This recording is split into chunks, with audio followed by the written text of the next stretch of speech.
Ramai dibahas di meja DPR, usulan soal pilkada diselenggarakan tanpa pemilih wakil kepala daerah. Ide ini dihembuskan pertama kali oleh Komisi 2 DPR fraksi PKB Muhammad Khosin. Dirinya juga mengusulkan agar sang wakil nantinya langsung ditunjuk oleh kepala daerah terpilih. Sejauh mana wacana ini akan mengaruhi soliditas koalisi di level daerah? Apakah hal ini akan berdampak pada pendulangan suara Pilpres? Simak ulasannya dalam Detik Sore. Menuju Jawa Tengah, Detik Sore akan mengulas lebih dalam peristiwa pembunuhan bos konter HP di Ambarawa, Jawa Tengah. Meski terjadi pekan lalu, hingga hari ini, sederet fakta masih terus dikeluarkan oleh pihak kepolisian. Seperti apa perkembangan terbaru dari kasus ini? Simak laporan langsung jurnalis Detik Jateng selengkapnya. Jelang petang nanti, Detik Sore akan membahas dunia penerbangan melalui Abi Satria, seorang konten kreator di balik akun Ini Mas Abi. Ia datang untuk membagikan ilmu soal dunia dirgantara. Seperti apa sebenarnya dapur penerbangan yang selama ini tidak kita lihat? Apa saja fakta menarik soal ini? Simak obrolan selengkapnya bersama Abi Satria dalam segmen Sunset Talk. Ikuti terus informasi terbaru dan bermutu dari Detik Sore. Jangan lupa follow sosial media kita @detiksore. Detik Sore nggak cuma hore-hore. Halo, selamat sore guys. Menyapa kamu dengan hari Senin yang sangat berbunga-bunga. Just like my ini bukan bunga ya. Apa tuh berabstrak ria ya? Halo Detikers, selamat sore. Selamat sore, welcome back to Detik Sore. Gak cuma hore-hore. Jadi tadinya sebelum kamera ini nyala, sebelum kita live juga, gue mau bikin story dulu. Biasalah kayak, jangan lupa ya nonton gitu. Nah, Apa mau diselesain sekarang? Diulang lagi, kita take lagi ya kan, nanti Detikers lihat. tapi sebagai gambaran bahwa hari Senin itu gak boleh kita lengah ya, alias konsentrasi itu harus dijaga sampai sore hari. Jadi udah ngomong banyak gak di-record. Kebayang gak sih kalau kita kayak siaran, tapi lupa di on Siarin. airin gitu ya. Ini sih bisa gak sih terjadi momen-momen itu? Oh iya. Gue tuh lebih ingatnya kalau lagi siaran radio, Iya. terus lupa Nyalain nurunin mic. feeder. Oh. Lebih kan lupa nurunin feeder, lagu main, terus Lupa nurunin feeder, jadi labas deh sampai pada larang. wah, lebih ke kereta cepat ya. Beda feeder ya. Iya benar. Jadi nabrak ya suaranya sama back soundnya. Nabrak, mana lagi ngomongin negara lagi waktu itu kan. Parah. Hari ini ada apa ya yang seru ya? Ini baru kita ulang lagi ya. Hari ini kita banyak sekali yang seru-seru Detikers. Mulai dari nanti kita akan ke daerah. Kita akan bahas apa di daerah? Gue ingetnya editorial review dan Sunset Talk nanti. Kita di daerah sebetulnya mau ngomongin soal penemuan dari terbunuhnya bos konter di Ambarawa. Nah, seperti biasa Detik Sore edisi lampu Kriminal. merah. Kita akan bahas sesuatu kasus kriminal ya di daerah yang masih jadi misteri di Ambarawa ya. Betul. Ambarawa nanti juga di editorial review ini juga menarik Detikers karena kabarnya ini ada sebuah wacana nanti kita pilkada itu milihnya nggak berpasangan lagi alias cuma kepala daerahnya doang. Nanti wakilnya nyusul. Wakilnya kita tunggu ilham dari yang maha kuasa. Enggak ya, katanya yang milih wakilnya nanti si kepala daerah Yang terpilih ini. terpilihnya gitu. Nah gimana nih jadinya kalau kita pilkadanya jadi begitu, apakah mempermudah kita juga jadinya risetnya cuman cukup satu Iya. sosok aja gitu ya, atau mungkin juga malah jadi kayak wah nanti kita jadi nggak tahu dong siapa akan memilih siapa gitu ya. Dan termasuk juga potensi-potensi kecurangan lainnya ya, barangkali juga bisa tercipta dari adanya proses yang seperti itu. Itu dia ya, termasuk juga kita mau cari tahu apa yang terjadi di Bromo juga yang dari kemarin Oh, cukup kebakaran ya? seliweran juga dan meluas gitu ya. Ya. Areanya juga yang terbakar gara-gara karhutla. Nggak cuma di Bromo tahu, di Sumatera juga hari ini sedang dilanda kabut asap juga, utamanya di Sumatera bagian selatan. Tadi gue nanya juga ke teman-teman di Pekanbaru juga, katanya kalau asap kebakaran atau asap di perkotaan sih sejauh ini tidak terlihat adanya intensitas yang tinggi, ya biasa-biasa aja. Tapi beberapa sudah diberitakan di Sumatera Selatan dan sekitarnya itu juga asapnya lagi tebal-tebalnya gara-gara ada karhutla juga. Berarti memang udah mulai masuk ke kemarau panjang lah Mungkin ya. gitu ya. Jakarta Jadi juga cukup- udah lama nggak hujan kan? Walaupun sempat ada anomali sih, minggu lalu sempat ada hujan satu ya? kali Di hari lupa gue apakah Rabu ataukah Kamis. Waktu itu minggu Mbak lalu. Rara lagi lembur kebetulan ya. Jadi ada Tapi hujannya. cukup anomali, hujan besar daerah Jakarta Selatan lah ya gitu ya. Besar tapi cukup singkat lah, kurang lebih sekitar 15-20 menitan.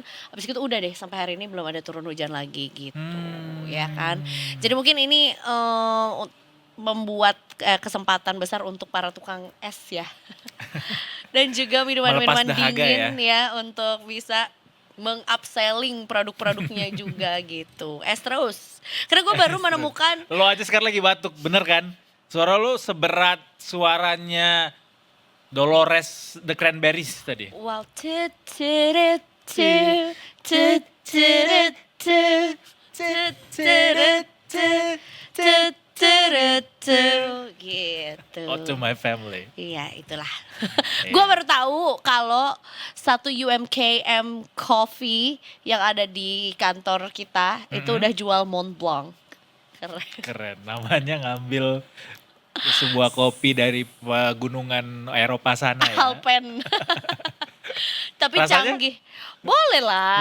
Boleh lah ya. Oke lah, nggak kalah sama yang di kafe karena memang juga yang di kafe gue juga nggak mau sih bayar 60.000, 80.000 gue sih pilih yang Ini berapa aja. harganya tadi? Lumayan sih 25.000. Oh.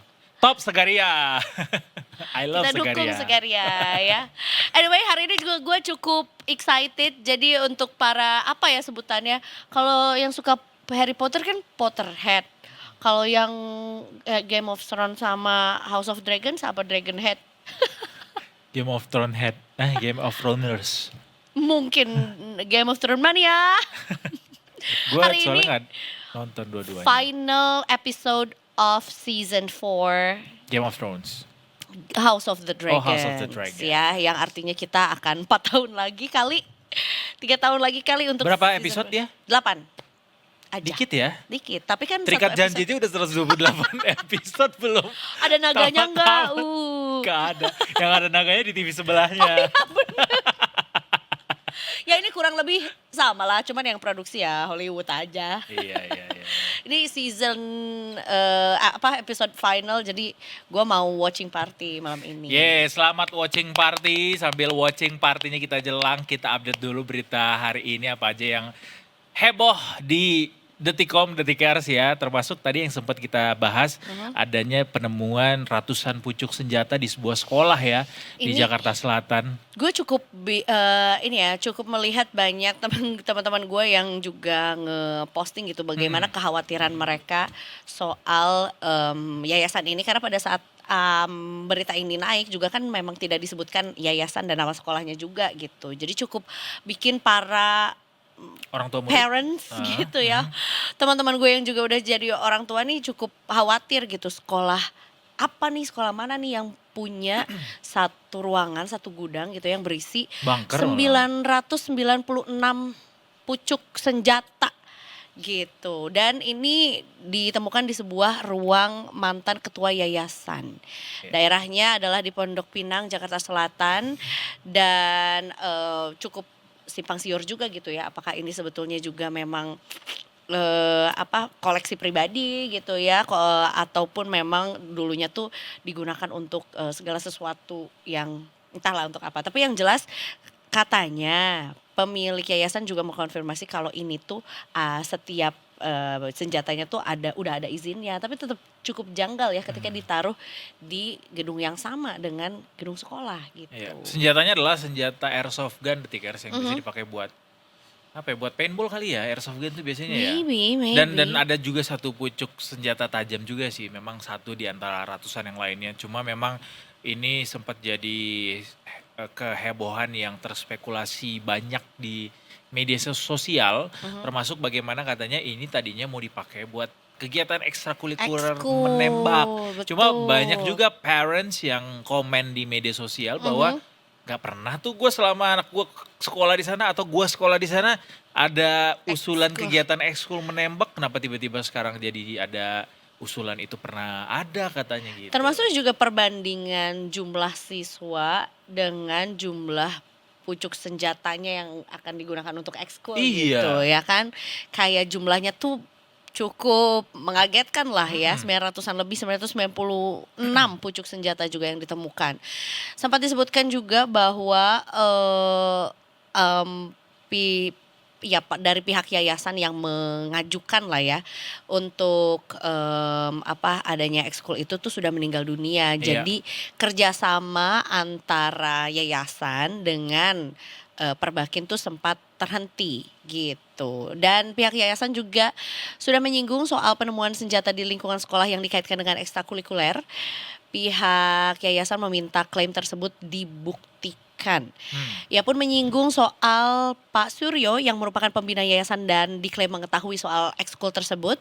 Menurutnya kondisi Pak Suryo saat itu sudah berusia lanjut sehingga ada keterbatasan untuk menyetujui dan juga mengetahui masalah tersebut. Nah, akhirnya disampaikan oleh kuasa ex ketua yayasan ya dari IWD ya, namanya adalah Al Hadid Endar Putra, mengklaim bahwa senjata-senjata tersebut itu tuh resmi dan juga berizin dan dan mengaku sudah memperlihatkan surat izin tersebut pada pihak kepolisian. Tapi tetap saja ya membuat masyarakat cukup bertanya-tanya juga gitu, mengapa baru terungkap sekarang gitu ya, dan sebetulnya juga kemana nih ekstrakurikuler yang direncanakan juga dengan sebanyak itu jumlah Asli. senjata yang ditemukan ya. Iya. Begitu. Ternyata airsoft gun itu bukan senjata buat paintball ya guys. Ya senjata angin aja gitu. Senapan angin. Senapan angin, betul. Tetap Gitu. berbahaya sih dan tetap aneh ketika yang ditemukan jumlahnya hampir 1000 pucuk di sebuah sekolah dan itu sudah bertahun-tahun ada di sana katanya dan tidak ada yang Tahu. berusaha untuk diluruskan ya Iya. sampai akhirnya ditemukan gitu.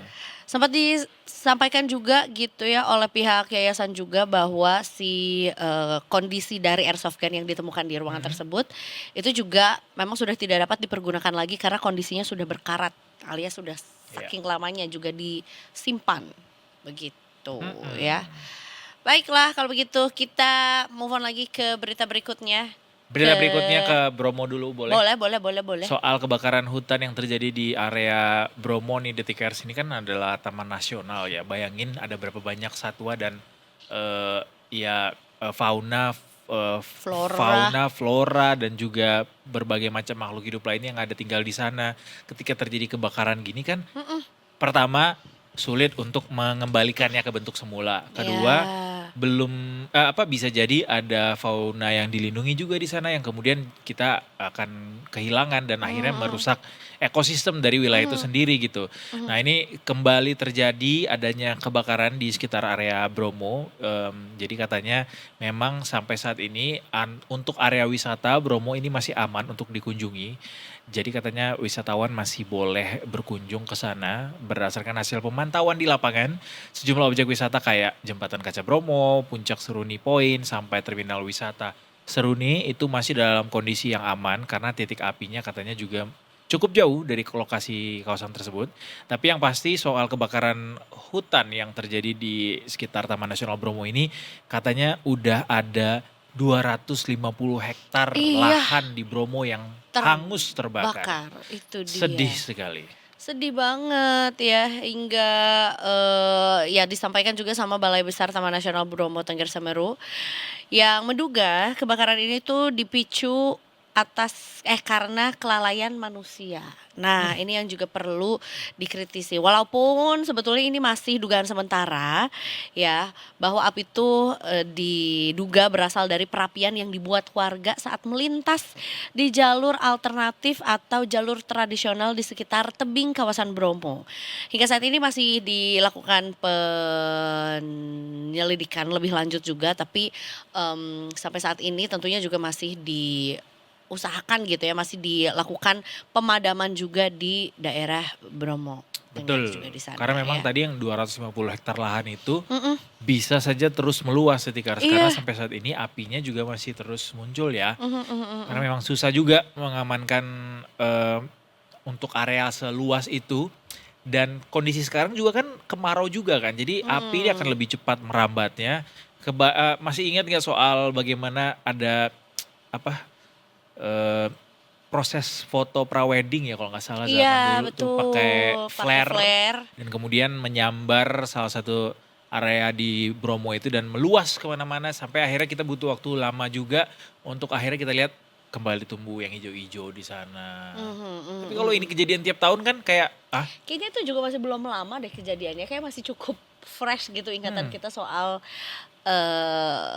kejadian prewedding itu gitu ya. Jadi ya memang perlu hati-hati dan kayaknya memang perlu digalakan lagi gitu bahwa nggak bisa sembarang menyalakan api untuk apapun itu tujuannya ya, apakah itu bukan untuk api unggun kah atau mungkin juga untuk membakar sisa-sisa menebang sampah atau menebang tanaman misalnya. bakar sampah tuh guys, jangan pernah ada lagi ya yang namanya kegiatan bakar sampah di dunia ini. Tolong please, udah 2026 timbun aja sampahnya. Kunyah lagi aja ya. Setahu gue juga yang diturunkan untuk bisa membantu menahan gitu ya si jago merah ini juga sampai ratusan personil juga di sana gitu. Itu makanya tuh. Termasuk juga drone juga dikerahkan gitu. Tapi lagi-lagi juga kita nggak tahu ya kondisi sebenar-benarnya cuacanya di sana seperti apa. Tapi yang jelas yang kita bisa lihat juga di layar ini kayak terang banget gitu, cerah banget sebenarnya. It's a good day, it's supposed to be a good day gitu ya. Yang ya cerah aja bisa dinikmati gitu. Tapi sayangnya jadi harus penuh dengan asap gara-gara karhutla ini juga gitu. Mudah-mudahan bukan beneran gara-gara keteledoran manusia ya. Karena ini bisa fatal dan ada hukumannya harusnya. Kalau sampai ketahuan ya. Gitu. Lanjut lagi soal ini di Indonesia yang katanya tahun depan butuh lebih banyak investasi untuk bisa mencapai pertumbuhan sesuai dengan target. Atau mungkin pertumbuhan di tahun depan 2027 maunya 7,5%. 7,5? Tahun depan? Maunya. Kata aku mah Bisa. ambisius banget itu 7,5%. Tapi yang memang ada syaratnya, salah satunya ya itu adalah kebutuhan investasi yang juga cukup besar, yaitu adalah 8.705 triliun. Ini aku ada 5.000. Rupiah, pound sterling apa? Tapi nggak pakai triliun. 5.000 aja ya. Simpan aja Simpan uang jajang mungilmu mungilmu itu. Untuk beli cilok ya, buat beli cimol aja nggak cukup tahu 5.000. Berapa tuh? 7.000 berapa? 8.705 triliun. 8.705 triliun. Iya. Buat perbandingan Detikers APBN kita aja tuh 3.000 triliun. Itu aja udah pakai ngutang. Udah pakai pembiayaan sana sini. Ini 8.000 kita masukin investasi ke dalam negeri. It's a very difficult job untuk teman-teman di pemerintahan. Gak cuma di pemerintahan, sebenarnya di dunia usaha juga. Kita juga termasuk bagaimana kita, termasuk ini loh, kebiasaan-kebiasaan warga itu juga jadi salah satu penentu bagaimana investasi itu bisa masuk ke dalam negeri gitu. Kayak kalau misalnya daerahnya tidak ramah investasi, misalnya ada tetap istilahnya enggak preman-preman itu Premanisme. pungutan liar. Jawab cepat aja ya. Premanisme ya. Pungutan liar, pungli. Ada tagihan sana sini yang di luar dari ketentuan, atau mungkin bakar-bakar hutan secara disengaja. Itu kan praktik-praktik yang tidak berkelanjutan yang pada akhirnya juga bikin negara kita jadinya nggak ramah sama yang namanya investasi. Itu dia ya. Jadi jangan cuma nyalain pemerintah doang. Boleh banget nyalain pemerintah, tapi kita juga harus bermuasabah juga ya. Kita udah doing our best nggak gitu. Ya mudah-mudahan kita doakan dan juga sambil kita juga berusaha untuk bisa menciptakan lingkungan yang juga ramah investasi ya. Iya gitu, dong. Ya. Habis ini kita lanjut dulu ke berita Nusantara habis ini ya. Kita punya berita juga dari Ambarawa ya. Tengah. Yang sudah terungkap sih sebetulnya ya motif, kronologi dan juga pelaku dari sebuah tindak kriminal ya, pembunuhan bos sebuah usaha konter gitu. Yang nanti abis ini kita akan kulik-kulik bersama dengan Detik Jata. Tapi sebelumnya kita break dulu Detikers, kita akan kembali lagi saat lagi tentunya cuma di Detik Sore. Enggak cuma hore-hore.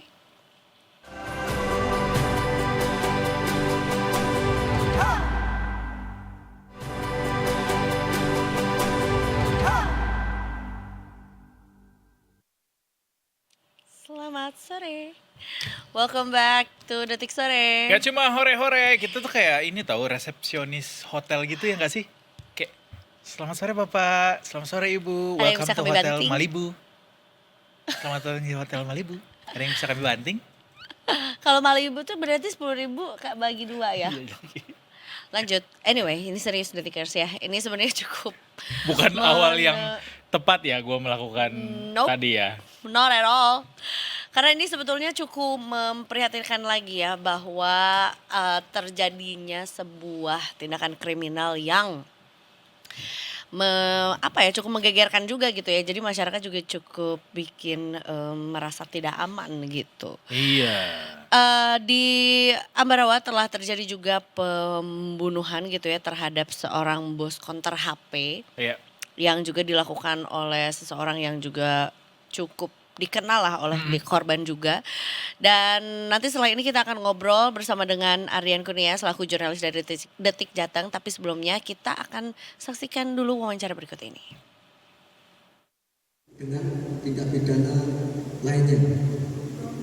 Adapun yang menjadi dasar yaitu laporan polisi nomor LP garing B garing 4 Romawi garing nomor 4 garing 8 Romawi 2016 SPKT Polsek Ambarawa Polres Semarang pada tanggal 6 Agustus 2026 untuk waktu kejadian yaitu kurang lebih sekitar pukul 03.00 WIB untuk tempat kejadian perkara yaitu di sebuah konter, tepatnya itu konter Royal Pun yang beralamat di Jalan Pemuda nomor 173 Kelurahan Pojoksari Kecamatan Ambarawa Kabupaten Semarang.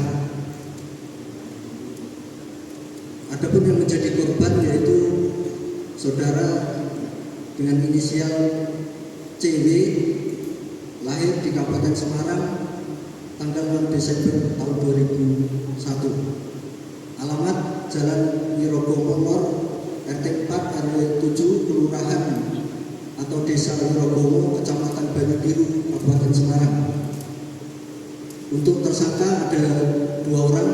Yang pertama inisial TI 25 tahun, laki-laki pekerjaan karyawan swasta, alamat di Dusun Pundan, Kelurahan atau Desa Kebundowo, Kecamatan Banyubiru, Kabupaten Semarang. Yang kedua inisial DPP 20 tahun, laki-laki pekerjaan pelajar atau mahasiswa, beralamat di perumahan Green Ambarawa, Kelurahan Pojoksari, Kecamatan Ambarawa, Kabupaten Semarang. Adapun yang menjadi motif dari pelaku melakukan tindak pidana tersebut yaitu motif ekonomi. Kemudian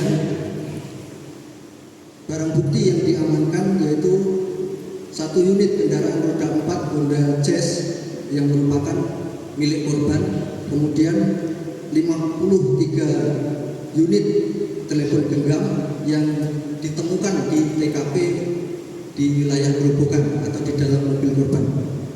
Kemudian 68 buah atau 68 dus telepon genggam atau HP, 1 unit sepeda motor roda beat yang rekan-rekan bisa.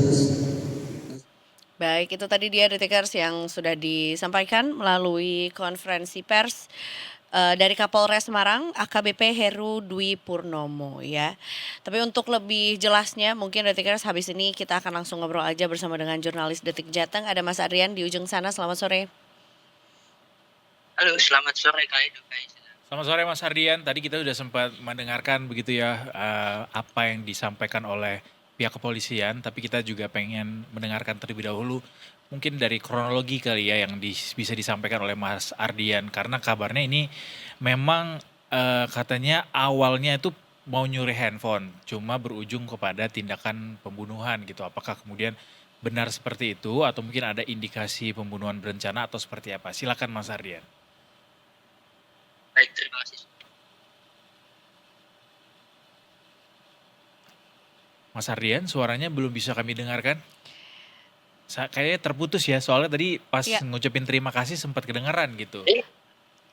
putus-putus Mas Adrian, tapi kita masih bisa melihat Oke. Visual, dirimu. iya, visualnya lancar sekali, tidak ada Oke. patah-patah juga, tapi audionya kita tadi terhilang. Putus. Boleh dicoba sekali lagi. Oke. Cek. Silakan, Oke. Apa sekarang sudah lebih masuk, Pak? jelas. Oke, terima kasih. Baik, jadi sebelumnya kami turut sampaikan berbelasungkawa dulu ya atas meninggalnya Sandra Waskito, seorang pemilik kontrak ponsel Royal Phone di Ambarawa. Dan semoga keluarga yang ditinggalkan juga ikut dan kesabaran. Di kronologinya itu awalnya pada hari Rabu tanggal 5 Agustus tahun 2000 ya, itu sekitar pukul 21 jam 9 malam. Jadi salah satu tersangka bernama Baik, Mas Adrian tolong mungkin diperbaiki ininya mikrofonnya kali ya. Atau kita mau coba pakai audio saja supaya mencari tahu apakah memang bisa lebih jelas kedengaran audionya. Karena tadi sebetulnya terdengar tapi sayup-sayup begitu ya.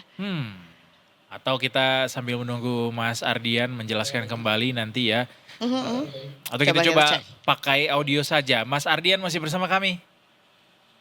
Kami masih ada di sini. Nah, Nah. silakan Mas Ardian. Ini lebih jelas sekarang suaranya. Silakan. Oke, untuk kronologi awalnya, jadi kemarin hari Rabu ya, tanggal 5 Agustus 2026, Ya. jam 9 malam, itu salah satu tersangka Didit Panggih Pamulihan itu datang ke konter ponsel milik korban. Nah, di sana itu ada karyawannya yang sedang berjaga, kemudian ditanyai keberadaan korban itu sedang ada di mana gitu. Oke. Oleh karyawannya disampaikanlah keberadaan korban itu ada di kota Salatiga. Mm-mm. Nah, kemudian pukul 11 malam itu tersangka Didit ini bertemu dengan satu tersangka lain bernama Taufik Ilham. Nah, di sana mereka membahas rencana terkait pencurian ya. Jadi obrolan yang dilakukan di sana itu kurang lebih seperti ini. Nah, salah satu tersangka tuh menanyai ke tersangka yang lain, kamu mau uang nggak gitu? Dia dijawab, ya maulah, siapa yang nggak mau uang gitu. Oke. Jadi obrolannya seperti itu.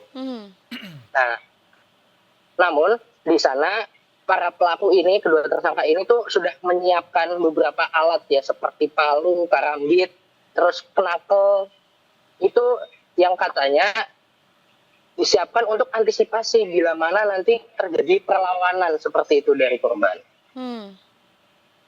Kemudian berlanjut, ini sudah ganti hari, di hari Kamisnya, tanggal 6 Agustus 2026, jam setengah 2 pagi, ini kedua tersangka itu menunggu di Jalan Lingkar Ambarawa. Jadi lokasi konternya itu memang dekat dengan Jalan Lingkar Ambarawa. Mereka tuh Oke. menunggu dulu di situ. Oke.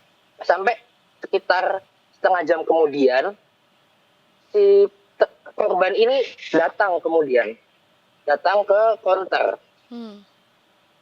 Nah, di sana tersangka juga menunggu korban itu sendirian, karena korban kan memang kesehariannya tinggal di konter itu. Oke.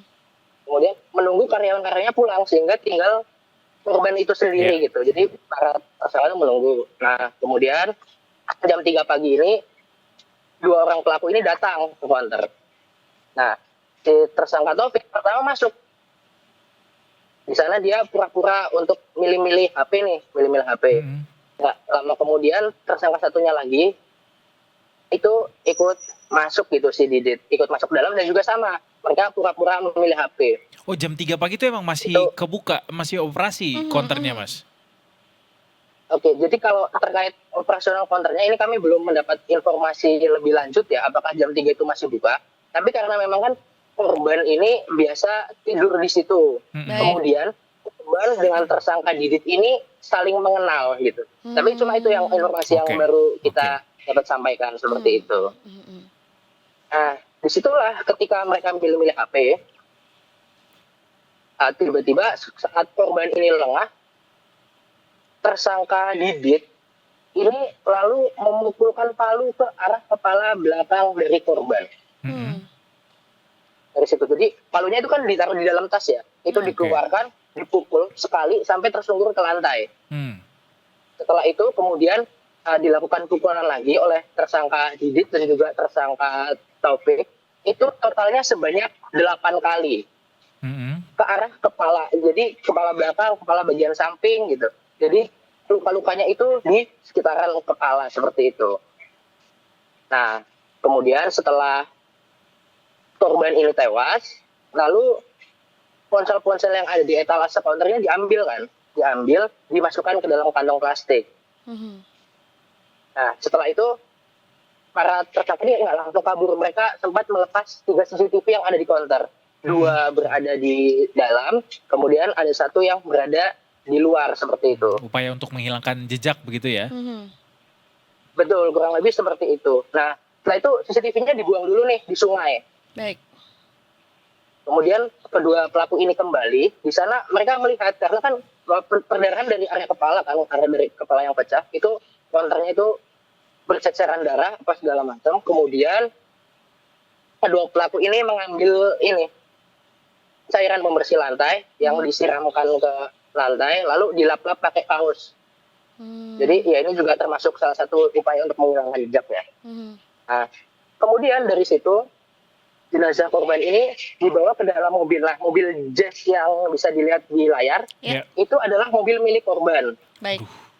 Jadi dibawa, dimasukkan ke dalam bagasi belakang. Nah, kondisi mobil itu tidak terkunci dan kunci mobilnya itu masih menempel di dalam mobil. Baik. Nah, kondisi jenazahnya itu menghadap ke arah luar, kemudian ditaruh tiduran seperti itu. Nah, setelah itu mereka menutup konternya sempat ditutup dulu, kemudian pergi keluar ke arah Jalan Lingkar Ambarawa membawa mobil yang dikendarai oleh pelaku Didit, dan kan tadi mereka datang ke konter tuh naik motornya dibawa oleh pelaku Taufik seperti itu.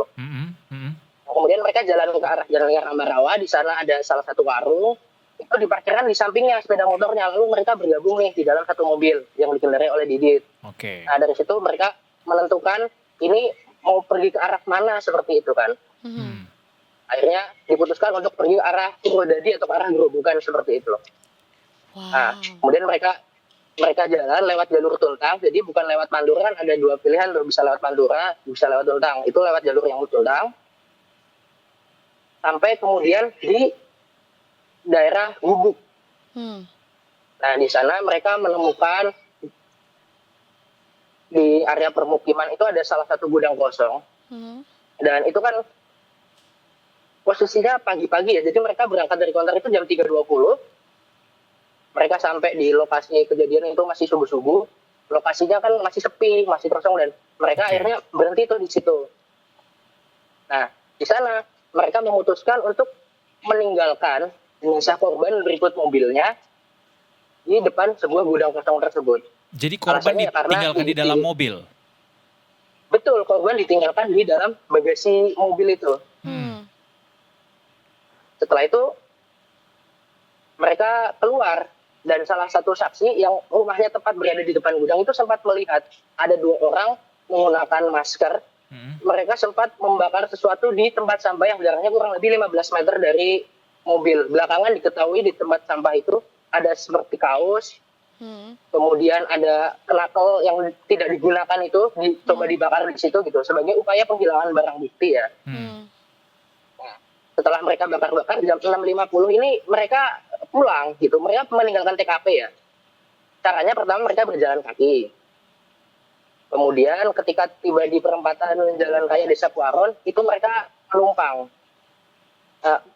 Mereka menumpang ojek online seperti itu. Jadi mereka jalan kaki, sempat menumpang dulu warga saksi ya gitu, yang warga Gerobokan menumpang cukup jauh, terus sampai di perempatan Jalan Raya Kuaron itu memesan ojek online untuk kembali ke lokasi mereka meninggalkan sepeda motor.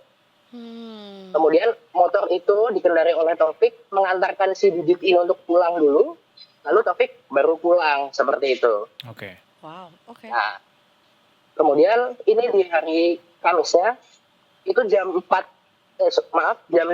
siang itu yang di konter ini peristiwa pencuriannya mulai diketahui itu karena kondisi counter biasanya kan jam segitu sudah buka, tapi kok masih tutup. Karyawan ini datang ke sana dan nggak dibuka-buka gitu kan. Setelah itu salah satu karyawan nih coba mengintip. Yang mengintip kok keadaan counternya berantakan seperti itu kan. Kejadian itu lalu dilaporkan ke polisi. Oh, disitulah mulai awal penyelidikan oleh kepolisian.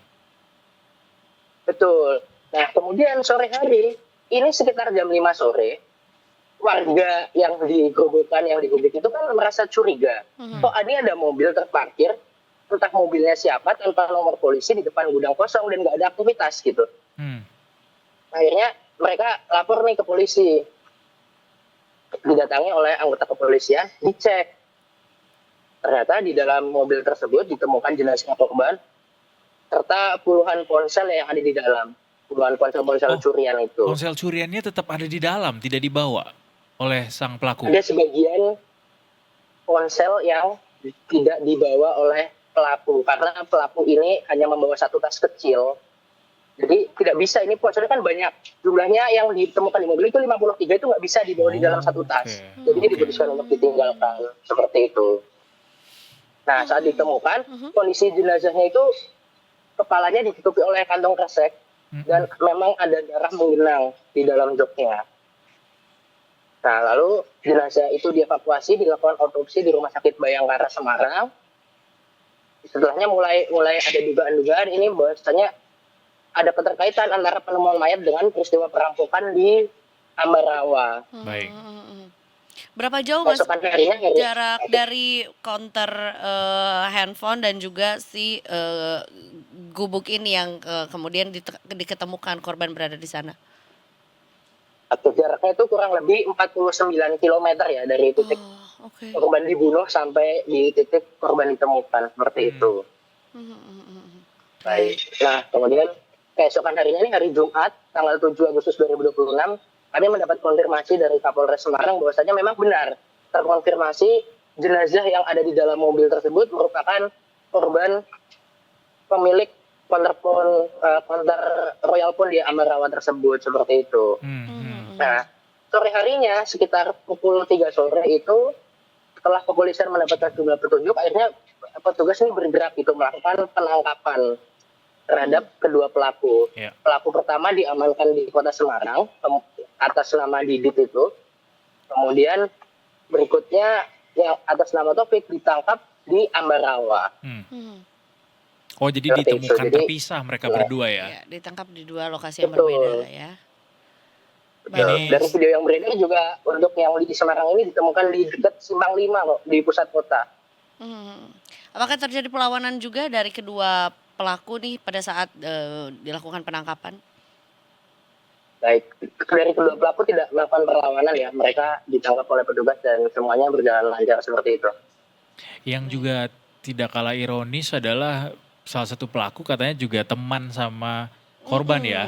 Mengetahui gitu ya, mengenal korban gitu ya, walaupun mungkin tidak dijelaskan secara lebih lanjut seperti apa gitu ya hubungan antara korban dan salah satu pelaku gitu, tapi yang jelas ini jadinya cukup aneh aja gitu ya ketika niatnya adalah melakukan perampokan gitu ya, tapi kemudian jadinya menjadi sebuah tindakan pembunuhan yang sangat keji begitu ya. Atau mungkin barangkali ada keterangan dari keluarga atau mungkin teman atau mungkin karyawan dari counter tersebut, Mas, apakah memang pernah ada mungkin perselisihan antara pelaku dan korban sehingga ada sampai berani sekeji itu gitu melakukan perbuatan tersebut, atau gimana keterangan sejauh ini? Baik, untuk motifnya sendiri sampai sekarang kan disampaikan bahwasanya motifnya itu ekonomi gitu. Nah, hubungan antara pelaku atas nama Didit dengan korban ini disampaikan teman satu kecamatan. Nah, mereka ini pernah, jadi si pelaku Didit ini punya usaha makanan seperti itu, dan korban pernah membeli makanan di sana. Dan si Didit ini juga sempat membeli ponsel di konter milik korban seperti itu. Jadi mereka ya saling mengenal seperti itu yang disampaikan. Jadi nggak pernah terekam ada catatan perselisihan begitu ya? Baik, karena dari motif tersebut, dari kepolisian pun akhirnya tidak menyelidiki terkait adanya dugaan utang piutang atau masalah pribadi antara korban seperti itu ya dengan pelaku. Baik. Kemudian setelah ditangkap gitu ya kedua pelaku juga, apakah sebetulnya ada keterangan lain gitu yang disampaikan oleh pelaku dan seperti apa proses hukum yang berlaku nih untuk kedua pelaku? Baik, kalau keterangan yang disampaikan pelaku memang motifnya ekonomi, kemudian mereka hanya berniat melakukan pencurian, dan kenapa kok ketika di counter itu ketika korban lengah, pelaku memukul kepala korban menggunakan palu, karena alasannya itu pelaku itu merasa aksinya tuh sudah mau ketahuan gitu. Oke. Jadi kemudian dia merasa panik, Jadi refleks langsung gitu ya. dipukulkan palu. Betul. Jadi belum ada, biasanya kalau pencurian atau apa itu kan ada pengancaman terlebih dahulu, kemudian korban melawan gitu. Itu nggak ada. Oke. Jadi karena perasaannya sendiri merasa, ini sebenarnya saya mau ketahuan dan lain sebagainya, lalu dieksekusi lah di situ menggunakan palu. Nah, kemudian Soal motif ekonominya Mas, soal motif ekonomi itu apa sih? Apakah mereka buat bayar utang atau apa? Nonton keluarga atau gimana? baik itu juga belum dijelaskan lebih lanjut ya oleh Oke. pihak kepolisian. Oke, nah terhadap kedua tersangka ini ada pasal berlapis yang jerat. Yang pertama yaitu pasal pencurian dengan kekerasan yang mengakibatkan matinya orang yang dilakukan secara bersama-sama atau bersekutu, itu pasal 479 ayat 2 huruf A dan huruf B KUHP. Kemudian persangkaan pasal pembunuhan yang diikut sertai atau didahului oleh tindak pidana lainnya. Itu dalam pasal 458 ayat 3 KUHP, ancaman pidananya seumur hidup atau penjara paling lama 20 tahun. Baik. Wow, oke. Baik kalau begitu. Mas Ardian terima kasih banyak sudah memberikan kronologi gitu ya. Termasuk juga menjelaskan bagaimana hal ini Bisa bisa terjadi terjadi begitu gitu ya, ya. dan ya duka cita mendalam buat korban yang kemudian bisa terjadi hal seperti ini yang tidak diinginkan sama sekali pastinya. Tapi mudah-mudahan ini bisa jadi pelajaran juga buat yang lain gitu ya, bahwa mungkin ya ini tersulut emosi pada akhirnya karena kemudian panik dan segala macam melakukan hal itu, dan pada akhirnya nggak tahu kan mau ngapain, dan sekonyol itu pada akhirnya melepas segala bukti-bukti dan segala macamnya, dan akhirnya berujung kepada ya ini tuntutan pidana seperti ini. Tapi terima kasih sekali lagi Ardian untuk laporannya. Kita nantikan informasi lainnya dari Detik Jateng. Terima Selamat kasih. sore, selamat bertugas kembali. Baik, selamat sore Kak Ida. Thank you. Terima kasih banyak dan setelah ini kita juga akan menuju ke NTMC ya, laporan dari NTMC juga mau memberikan laporan soal kondisi lalu lintas sore hari ini. Jadi Detikers kita coba cek dulu ya kira-kira seperti apa kondisi lalu lintasnya di hari Senin 10 Agustus 2026 ya. Selamat sore. 3, 2, 1, tring, tunjukkan pesonamu. Tiba-tiba jadi Coki Sitohang gue. Iya loh. Siapakah yang ada di ujung sana? Brave to Ecclesia Betul. is back. Apa kabar Selamat Brave to sore. Ecclesia? Halo, selamat sore. Kita Dona sampai Iza. speechless lah. Karena Betul. kita nggak nyangka ini sosok Brave to Ecclesia yang muncul. Ternyata cering gitu ya, langsung kelihatan Brave to Ecclesia is back gitu. Apa kabar? Kabar baik, luar biasa. Luar biasa ya. Katanya Brave Ecclesia kemarin ini ya sempat Emang FYP. iya? Sama Brevi. Iya. Emang iya? Abis bikin konten ya. Circle-nya nggak Jadi main-main. Brevi main ke sini. Oh gitu. Kalau sore kapan main ke NTMC? Ih mau Seru banget. Tapi kita takut nggak FYP malah jadi menurunkan Mau engagement rate ya. engagement gitu. Nggak usah lah kita dari sini aja. Tapi kalau begitu langsung saja dengan laporannya. Silakan. Baik, terima kasih Edo dan Eza. Selamat sore Detikers, kembali bersama kami dari NTMC Korlantas Polri akan menginformasikan situasi arus lalu lintas di beberapa titik melalui pantauan CCTV kami. Untuk titik yang pertama kita akan pantau di kawasan JPO Taman Anggrek, Jakarta Barat. Situasi arus lalu lintas di pantauan CCTV kami dari arah Selipi yang akan menuju ke arah Grogol di jalur arteri pada sore hari ini tampak cukup ramai, begitu pula di tol dalam kota Jakarta yang akan menuju ke arah tol Airport Jalan Profesor Sediatmo. Kami menghimbau kepada seluruh pengendara yang melintasi kawasan ini untuk tetap berhati-hati dan selalu menjaga jarak aman kendaraan Anda dengan kendaraan lainnya. Dan titik selanjutnya kita akan beralih di kawasan JPO Polda Metro Jaya, Jakarta Selatan. Situasi arus lalu lintas dari arah Gatot Subroto yang akan menuju ke arah Semanggi maupun Senayan pada sore hari ini tampak cukup ramai, begitu pula dari arah Semanggi yang akan menuju ke arah Kuningan maupun Cawang. Terlihat ada peningkatan volume arus kendaraan di jam pulang perkantoran pada hari Senin ini. Kami menghimbau kepada seluruh pengendara untuk tetap berhati-hati antisipasi banyaknya kendaraan yang akan keluar masuk perkantoran. Untuk itu pastikan Anda selalu menjaga jarak aman kendaraan Anda dengan kendaraan lainnya dan selalu menjaga batas maksimal kecepatan kendaraan Anda. Dan titik selanjutnya kita akan beralih di kawasan JPO Kuningan, Jakarta Selatan. Menurut pantauan CCTV kami, situasi arus lalu lintas pada siang hari ini dari arah Mampang yang akan menuju ke arah Menteng maupun arah sebaliknya tampak cukup ramai. Kami menghimbau kepada seluruh pengendara yang melintasi kawasan ini, pastikan Anda selalu berhati-hati dan selalu mematuhi rambu lalu lintas serta marka jalan yang berlaku. Dan titik terakhir kita akan pantau di kawasan Exit Tol Bekasi Barat. Situasi arus lalu lintas dapat kita lihat di pantauan CCTV kami dari arah gerbang tol Bekasi Barat yang akan menuju ke arah Pekayon maupun Kalimalang tampak cukup ramai dan sedikit mengalami perlambatan kecepatan kendaraan jelang antrian traffic light sepasca kendaraan dapat melaju dengan kecepatan normal. Kami berterima kasih kepada seluruh pengendara yang tetap bersabar dan berhenti di belakang garis tol pada saat mengantre jelang traffic light. Dan bagi detikers yang mendapatkan informasi situasi arus lalu lintas selengkapnya dapat menghubungi call center kami di 1500669 ataupun melalui nomor WhatsApp di 0858 71500669. Selamat beraktivitas, hati-hati di jalan dan salam presisi. Demikian Bribtu Eklesi melaporkan, kembali kepada Edo dan juga Iza. Silakan. Terima kasih banyak atas laporannya sore hari ini. Katanya Kak Edo cantik banget. Iya, stay awesome ya Bribtu Eklesia. Terima kasih. Sampai berjumpa di kesempatan selanjutnya. Selamat sore, selamat beraktivitas kembali. Tuh, cakep banget sih. Tuh, langsung dong orangnya. Lu mah beraninya di depan, di depan layar. Di depan layar. Di depan layar. Masih dalam layarnya kamu, Detikers. Habis ini kita masih punya satu lagi nih yang akan kita bahas soal pilkada. Sebenarnya kalau ngomongin pilkada kayak masih jauh gitu, masih lama gitu. Tapi makin kayak gitu lama-lama gak kerasa nanti tiba-tiba hamil berapa udah lihat baliho aja iya, nih. Gitu. Ibarat frasanya Mas Adi.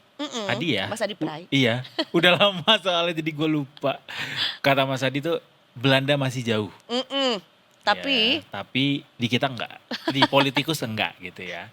Iya betul. Nah yang mau kita bahas nanti setelah ini gimana jadinya kalau kita di pilkada cuman pilih satu aja, yaitu cuman wakil salah, calon ketua kepala daerahnya tanpa aja. pasangannya.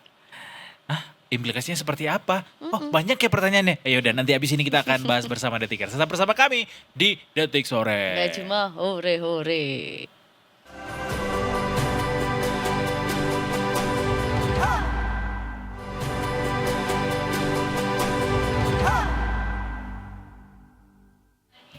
Sama Dika,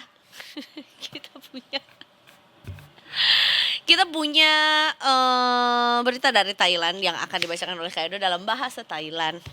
Silakan Kak. Jirayut. Tiba-tiba Jirayut. Apa ya? Oh ini penembakan kemarin kan sebenarnya kita udah ceritain bahwa ada terjadi penembakan juga di Thailand di sekolah, salah satu sekolahnya. Katanya ini ada yang lanjutan lagi ya. Gila nih Thailand kenapa sih? Tenang.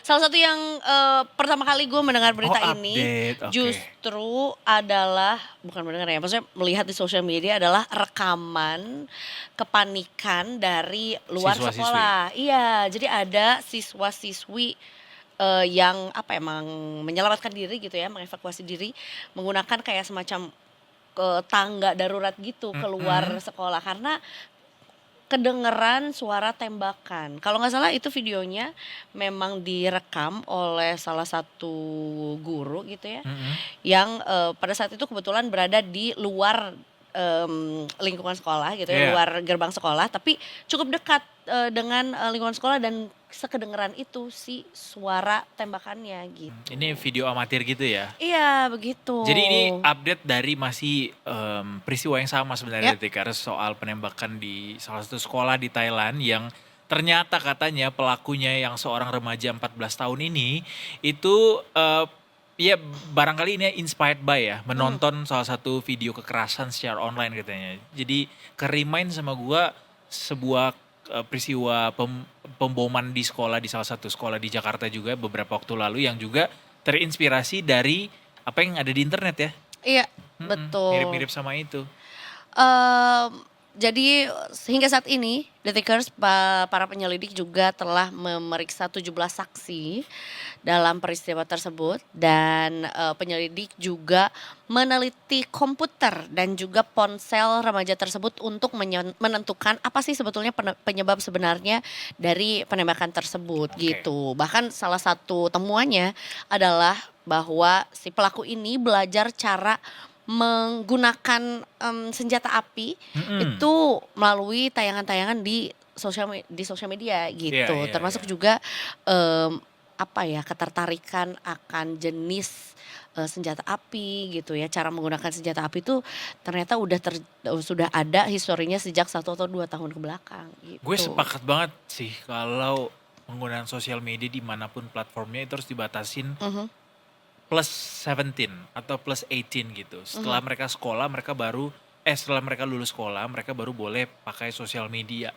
Kalaupun mereka mau bersosial media itu harus under akun ibunya atau orang tuanya gitu. Nggak perlulah anak sekarang buat apa bersosial media coba Za?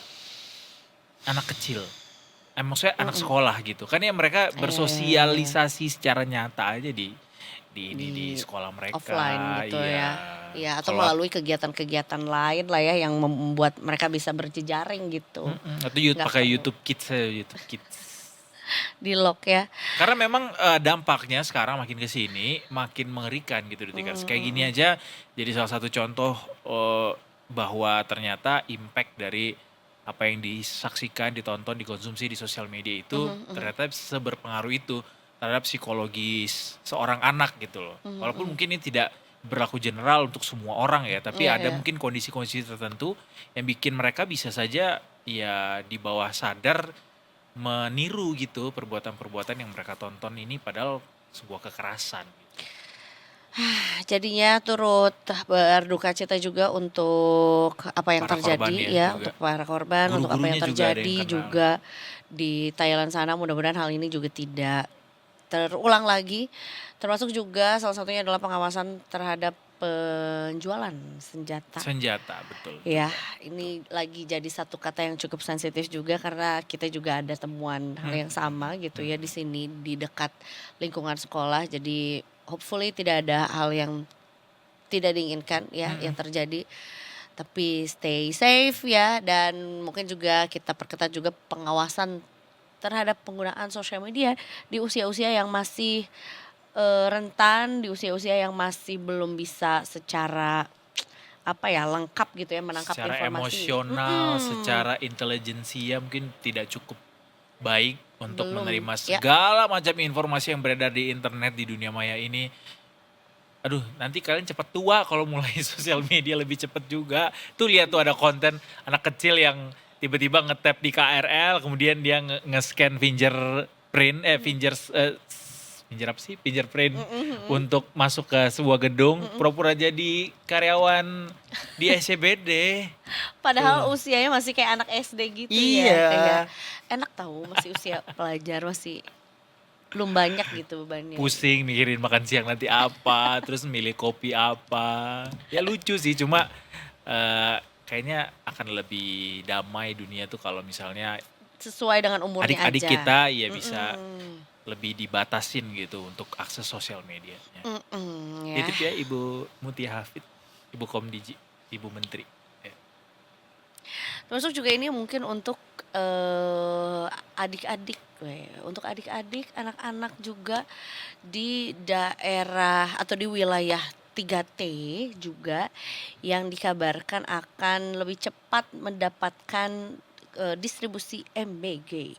Yeah. Karena BGN lagi mempercepat bangun 1.700 Ih, banyak dapur baru di wilayah 3T juga ya. Jadi ini dikonfirmasi juga oleh BGN, pembangunan dan aktivasi SPPG di wilayah 3T ini merupakan bagian dari pembenahan tata kelola program makan bergizi gratis yang ditargetkan beres hanya dalam kurun waktu sepekan ke depan. Ih keren. Wow. Kalau memang benar-benar ini sudah bisa terjadi, terimplementasikan dengan baik ya, nggak cuma sekedar kejar target 1.700 jadi terus makannya In a week salurin gitu gitu ya. ya. Ya, ya. Tapi juga ya kualitasnya juga harus baik, jangan sampai ada kasus-kasus yang menghebohkan kemudian yang tidak kita harapkan. Tapi memang benar-benar memang si wilayah 3T ini kan wilayah terdepan, terluar untuk bagian-bagian yang mungkin tidak terjangkau dengan baik gitu sama layanan-layanan pemerintah, sehingga harapannya dengan adanya dapur-dapur MBG yang jumlahnya 1.700 ini bisa bikin adik-adik, teman-teman, saudara-saudara kita yang ada di wilayah 3T ini bisa dapat asupan bergizi yang lebih baik gitu. Iya, hopefully gitu. Termasuk juga ini nih, adanya apa ya, semacam tindakan tegas gitu ya, atau teguran keras juga untuk para SPPG yang terbukti melakukan pelanggaran disiplin sehingga menyebabkan kasus keracunan berulang ya.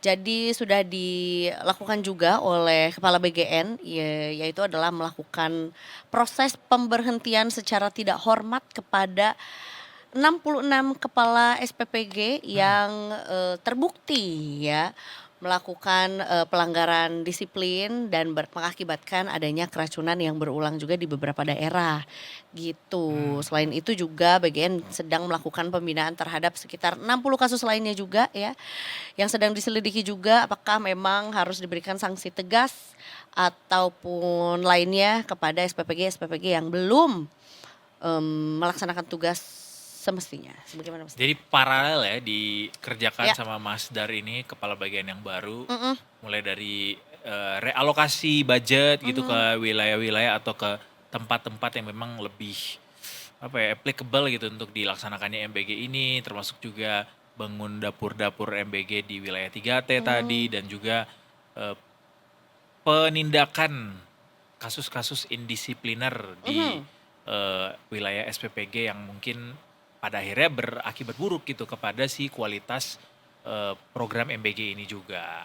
Mudah-mudahan dengan adanya terobosan-terobosan ini, MBG benar-benar bisa bisa menjadi sebuah program yang Baik. punya manfaat yang nggak cuman di satu sisi doang gitu, tapi di Betul. semuanya, semua lini tuh dia bisa mengcover dengan baik gitu. Betul, tempat sasaran juga Tempat mungkin sasaran. buat teman-teman saudara-saudara adik-adik yang ada di wilayah 3T juga yang selama ini mungkin belum terjamah atau mungkin angka stuntingnya di sana cukup tinggi gitu ya. Karena kan salah satu tujuannya, salah satu goalsnya kan menekan angka stunting juga di sana gitu. Jadi Termasuk ekonomi di wilayah 3T juga akan terangkat kan dengan adanya Iya. pembangunan dapur-dapur baru ini. Belum lagi nanti ininya hasil pangannya mereka mungkin jadinya tanam kebun di sana barangkali untuk jadi supply dari bahan-bahan MBG-nya. para petaninya juga Petaninya. jadi nggak usah bingung ataupun repot lagi mendistribusikan hasil buminya gitu, mungkin jadi nggak usah jauh-jauh atau mungkin punya pelanggan tetap juga. Belum lagi gitu nanti ya. ada Kopdes juga ya kan di wilayah 3T juga. Kalau itu semua kejadian mah nggak ada harga mahal di negeri ini. Hopefully ya bisa berjalan dengan baik dan juga sesuai. Yang mahal cuman tiket Kanye West. The Weeknd nonton gak lu? Enggak nih gue nonton.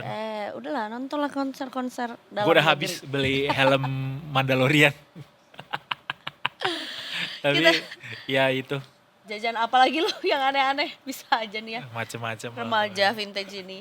Ketika punya uang sendiri jajannya aneh-aneh. Jangan ditiru Oke. ya. Kita balik lagi nanti, abis Ya. ini baru kita punya editorial review. Betul, kita akan memanas sedikit bahas soal politik barengan sama pakar lainnya Detikers. Habis ini kita masih akan ada sampai ke jam 5:30 sore. Nanti di akhir juga kita akan bahas soal dunia penerbangan, my favorite. Habis ini Detikers tetap bersama kami di Detik Sore. Nggak cuma hore-hore.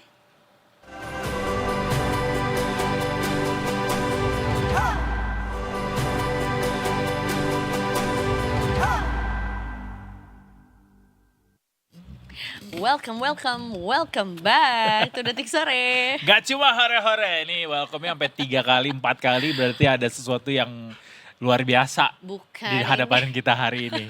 Iya, welcome kan, mengucapkan selamat datang dan juga menyambut datangnya kembali Mas Agung Baskoro. Terima Ya, kasih Direktur Eksekutif semua. Trias Politika hari ini. It's been a while, cukup Iya, lama udah loh Mas lama. Agung gak mampir ke sini. Iya, Betul. via Zoom biasanya. Via Zoom, betul. Ketika nyampe sini, Mas Agung mudaan ya gitu.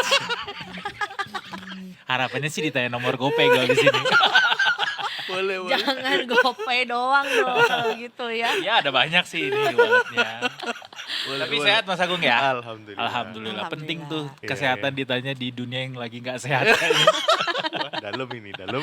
Saya bilangnya dunia loh. Dunia, Iya iya, kan? iya. Tadi Yang kita soalnya mana? bicarain kebakaran hutan. Iya, Ada El Nino betul. juga kan Iya, iya. sekarang. Ada tindakan kriminal juga yang Betul. terjadi Iya, di iya. beberapa daerah juga gitu. Nah, kalau ini berbeda nih. Mana judulnya lagi menimbang Bahaya. bahaya kan. Menimbang bahaya dan efisiensi wacana pilkada tanpa wakil.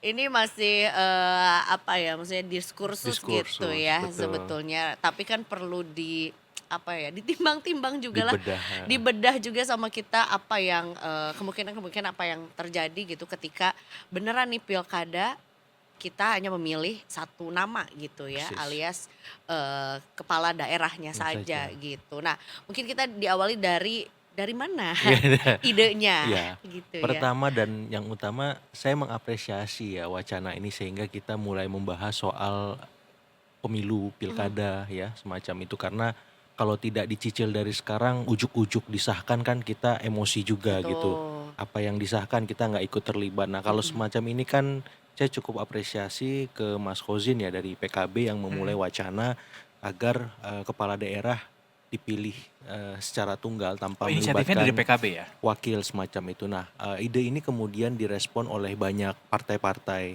Pada dasarnya sih ada yang merespon positif, misalkan teman-teman dari Golkar. Kalau teman-teman dari PDIP itu menginginkan ada pansus supaya ada pengkajian lebih khusus bagaimana teman-teman di PAN. Kemudian kalau Nasdem menolak. Oke. Nah, saya belum mendengar partai-partai lain ya, seperti Gerindra, kemudian Demokrat, seperti itu, dan partai-partai lainnya. Karena ide ini cukup sensitif, karena kita tahu kan selama ini kan ini sepaket, dipilih langsung oleh rakyat. Nah, kalau misalkan hanya kepalanya saja, wali kota, bupati, gubernur saja, ini bagaimana soal ketika terjadi situasi darurat, force measures gitu. OTT KPK misalkan. Iya. Nah, siapa yang menggantikan? Nah, kan ada usulan ya sudah ditunjuk saja melalui kepala daerah terpilih. Tapi kan legitimasinya seperti apa? Betul. Ketika misalkan dia menggantikan itu, atau misalkan opsinya udah pilkada ulang lah. Efisiennya di mana? Justru biaya lagi kan. Nah, makanya ide ini harus dikaji kira-kira seperti apa ke depan karena kita memang perlu daerah ataupun kepala daerah yang solid karena kan isunya memang soal konflik ataupun disharmoni relasi antara kepala daerah dengan wakil kepala daerah. Yang kedua hanya menganggap wakil ini sebatas foot getter ya, pelengkap saat kampanye semacam itu. Nah, dua argumen ini menurut saya belum cukup kuat untuk membatalkan eksistensi ataupun esensi seorang wakil kepala daerah walaupun memang kita perlu bicara serius karena di peraturan di Undang-Undang 23 2014 itu pasal 57 memang tidak secara eksplisit ya. Wakil kepala daerah itu punya kewenangan yang jelas. Nah, kalau saya sih ya daripada kita otak-atik gatuk habis waktu dan seterusnya ya mending kita kaji it's okay tapi jangan lama-lama karena tahun depan sudah masuk pentahapan pemilu. Jadi ya direvisi undang-undangnya. Berikan wakil kepala daerah itu tupoksi yang jelas sehingga pembagian tugasnya enak. Tidak ada lagi yang merasa dibelakangi ataupun ditinggalkan dan seterusnya sehingga ini jadi solusi buat semua. Mungkin sebagai pengantar begitu Mbak Iza. Oh, didetailkan gak sih Mas sebetulnya si pemilihan wakilnya itu tuh seperti apa? Apakah nanti prosesnya setelah terpilih gitu baru kemudian ditunjuk gitu dan tidak bisa diganggu gugat gitu? Betul. Nah, kalau misalnya yang menjadi usulan kalau saya tidak salah ya Mas Khozin itu kepala daerahnya dulu dipilih kemudian nanti baru ditunjuk oleh kepala daerah terpilih. Nah, ini kan menyisakan celah. Ya, betul. Soal misalkan kemungkinan atau dugaan bagi-bagi jabatan yang selama ini memang sering terjadi di level kepala dinas, kemudian di kepala desa dan aparat lainnya yang di bawah pemerintahan daerah semacam itu. Nah, ini bagaimana menyikapinya semacam itu ya. Jadi ada juga opsi ini hasil diskusi dengan teman-teman partai ketika ide ini bergulir, kepala daerah dilakukan pemilihan, setelah itu terpilih dibuat pemilihan wakil kepala daerah lagi, ini terpisah Mbak Iza. Ada opsi seperti itu juga Oke. gitu. Jadi kalau di saya sih mikir ini kok jadi agak ribet Iya. ya gitu. Lagi-lagi Jadi balik lagi Mas, efisiensinya sebelah mana itu kan jadi makanya 2 kali dua gitu. kali mau itu ditunjuk ada celah, mau itu terpisah juga lebih banyak lagi Iya. cost-nya semacam itu. Kalau saya revisi undang-undang yang ada sekarang kasih kewenangan ke wakil kepala daerah. Contoh kalau mau kita mau lebih progresif, siapapun wakil kepala daerahnya fokus ekonomi. Jadi mau kepala daerahnya politik habis-habisan, kerja tuh wakil kepala daerah ekonomi gitu. Karena kan selama ini problem di daerah itu kan soal bagaimana mengembangkan ekonomi daerah itu sehingga mereka inovatif, kreatif, dan daerah tidak terlalu bergantung dengan pusat dari dana transfer bagi hasil, dari dana alokasi umum khusus dan seterusnya. Jadi ada orang yang benar-benar kerja gitu, di hanya politik aja yang dibahas. Jadi orientasi dan end objektifnya jelas gitu Mas Iya, ya, politik, gitu. ekonomi gitu. Ekonomi ya dia ngomongin fiskal, moneternya. Bahkan nih saya seneng Jakarta udah mulai ngomong dia ini Bank DKI mau listing di bursa, Ancol mau di bursa, terus kita mau nerbitkin obligasi 2 triliun. Boleh Tiga juga. malah, Tiga setengah triliun, ya. 3,5 triliun. Maksudnya kalau semua pemerintah daerah sudah ke level itu ngomongnya kan enak. Pusat juga mau punya program populis mercusuar apapun fokus juga. Jadi masing-masing punya kamar kan, seperti itu. Nah, daripada perdebatan kita hanya pada tataran tarik ulur soal politik, kelembagaan, birokrasi, hal-hal yang substansi untuk rakyat kapan kita pikirkan kan seperti itu. Sepakat Mas Agung. Nah sepakatnya gue tuh huruf kapital Iya, tuh kita semuanya. sepakat pakai emoji salaman langsung ya, Iya, sepakat. ini udah makin dekat ke 2030. Kapan kita mau jadi negara majunya kalau Itulah. urusannya yang nggak substansial gitu Mas Keburu ya. susul sama kanan kiri tetangga kita terus Exactly. gitu Udah lewatin kayaknya. Udah Malaysia udah mau bentar lagi negara Iya, maju. betul. Singapura udah maju kan? Iya. Benar. Iya. Jangan sampai Vietnam duluan ya. Ya, itu ya. Kita dia. tarik dari belakang kayak tungguin Itu dulu. dia. Cuma menarik tadi Iya. terkait soal adanya ketidakharmonisan antara pasangan Iya. di kepala daerah gitu. Iya, sering terjadi. Sejauh ini apakah kemudian ini nanti bisa menyelesaikan konflik itu ketika wakilnya dipilih sama kepala daerah yang terpilih Mas? Iya. Apakah itu adalah sebuah hal yang timbal balik atau justru belum tentu gitu? Iya. Selama ini konflik terjadi setelah terpilih. Ya, ketika misal memerintah itu bupati, wakil bupati, gubernur, wakil gubernur, wali kota, wakil wali kota itu Jalan sendiri-sendiri. sedang menimbang nih wakil gua bakal jadi lawan gua nggak pemilu Oh, besok. oke. Dia udah mikir baru terpilih udah mikir besok nih. Buset dah. Dia kan politisi Padahal- begitu Iya kan. sih. Nah dia harus mengukur tuh. Kalau nggak punya ikatan batin yang baik, Aha. ya itu akan sangat susah gitu. Karena kan penunjukan kandidat itu biasanya tiba masa tiba akal, ya, mendadak kayak tahu bulat gitu. Iya. Jadi tidak ada proses pendalaman, bahkan di internal kaderisasi juga nggak jalan. Tiba-tiba ketika dia punya elektabilitas sampai isi tas, ya sudah Tunjuk, kamu saja ya. seperti itu. Padahal di Yang internal seharusnya nggak partai begitu juga ya. belum tahu nih orang siapa ya. Iya. Kader-kader juga loh, oh bukan gue. Kalau nih. kayak gitu untuk apa ada partai ya Mas ya? Betul. Nah, jadi kalau misalkan seperti itu ya akhirnya wajar ada konflik kan, hitung-hitungannya 60-65% tuh terjadi konflik di daerah. oke. Relasi yang tidak harmonis antara kepala Banyak dan wakil juga. kepala daerah. Tapi ada juga cerita-cerita bagus. Heeh. Misalkan yang saya tahu di Bogor tuh Mas Bima Arya Sugiarto yang sekarang jadi wakil Menteri Dalam Negeri Iya. dilanjutkan kepemimpinan oleh wakilnya sekarang. Semacam itu, dan sejauh saya Bogor relatif stabil semacam itu transisi kekuasaannya. Nah, di daerah lain memang saya tidak bisa mengcapture dengan optimal, tapi saya kira harusnya ini direplikasi. Kenapa sih mereka bisa, daerah lain belum bisa? Itu gitu. tergantung tokohnya atau Nah, parpolnya Mas? Ini akhirnya memang mau nggak mau political will dari kandidat yang diajukan semacam itu. Apakah mereka sepakat untuk membangun atau memang punya orientasi yang berbeda, dan kita kan bernegara nggak bisa tergantung pribadi-pribadi Iya. ataupun political will semata kan Mas. Kita kan membangun sistem, nah otomatis arahannya ya kita harus merevisi undang-undang pemilu kita supaya lebih baik lagi semacam itu. Nah kalau ditanya kemudian ini kalau ditunjuk kemungkinan konfliknya ada nggak? Saya melihat masih ada potensi itu, karena kan yang ditunjuk ini dalam tanda petik punya basis juga. Ada pertimbangan Kalau politik juga misalkan di situ. dia dari birokrat, otomatis dia kan menguasai birokrasi yang ada di pemerintahan itu. Kalau misalkan ada miskomunikasi, walaupun mungkin kesannya ya kepala daerah ini bos saya gitu. Tapi ketika misalkan dia merasa punya visi juga, nih gua kalau maju juga bisa menang nih besok kan. Ya sudah, birokrasi kan bisa dia kondisikan. Artinya kan ini nggak menyelesaikan masalah. Kalau menurut saya, selama tidak ada aturan yang mewadahi untuk menjelaskan kewenangan wakil kepala daerah, maka selama itu pula kita akan terus membahas soal ini.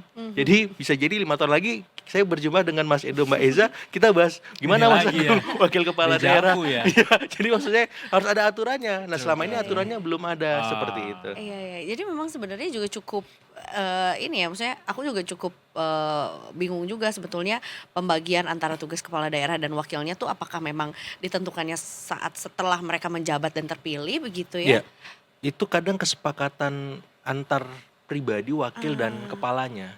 Contoh, ini biaya kampanye habis berapa nih? Oh, ini simulasi saja. Ketika saya mendampingi sebuah kandidat di sebuah daerah, saya habis 60% nih budget Oke. kepala daerah. 40% wakilnya yang nanggung. Seperti itu. Nah, ketika terpilih APBD itu dibagi 60-40 tuh. 60 buat kepala daerah, 40 yang lola wakil. Nah, tapi pada prakteknya seringkali tidak seperti itu yang terjadi. Kepala daerah pengennya 80 sampai 100. Oke. Kepala daerah kesel dong. Bilang Loh, apa ya juga. janjinya kan nggak gitu. Itu salah satu contoh studi kasus ketika Yang kerap kali terjadi ya, juga. yang ketika misalnya mendampingi gitu kandidat gitu, akhirnya ada disharmoni itu.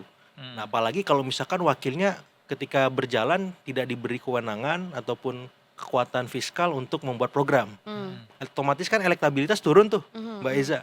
Dia akan melihat figur lain kan, wah ini kepala wakilnya merasa ditinggalin nih, tapi kan dia nggak mau diem, gue ada di sini bos gitu kan, ya sudah gue harus melakukan manuver juga. Akhirnya itu yang muncul dinamika relasi disharmoni itu karena memang berawal dari ketidaksepakatan ataupun konsistensi dari komitmen yang sudah dibuat ketika masa kampanye, ketika mereka berjodoh lah semacam itu menjadi sebuah pasangan. Padahal kan biar langgeng kan harusnya ngobrol terus, Chemistry-nya dibangun ya, tapi gitu. Kita kira gitu ya. ternyata tidak sesederhana itu mas. Iya. Gitu karena kan terkadang ada terjadi kawin paksa mas. Nah gitu, jadi bukan cinta suka karena suka tapi karena dipaksa, tapi ternyata ketika dijalani nggak bisa cinta juga Mbak Eza.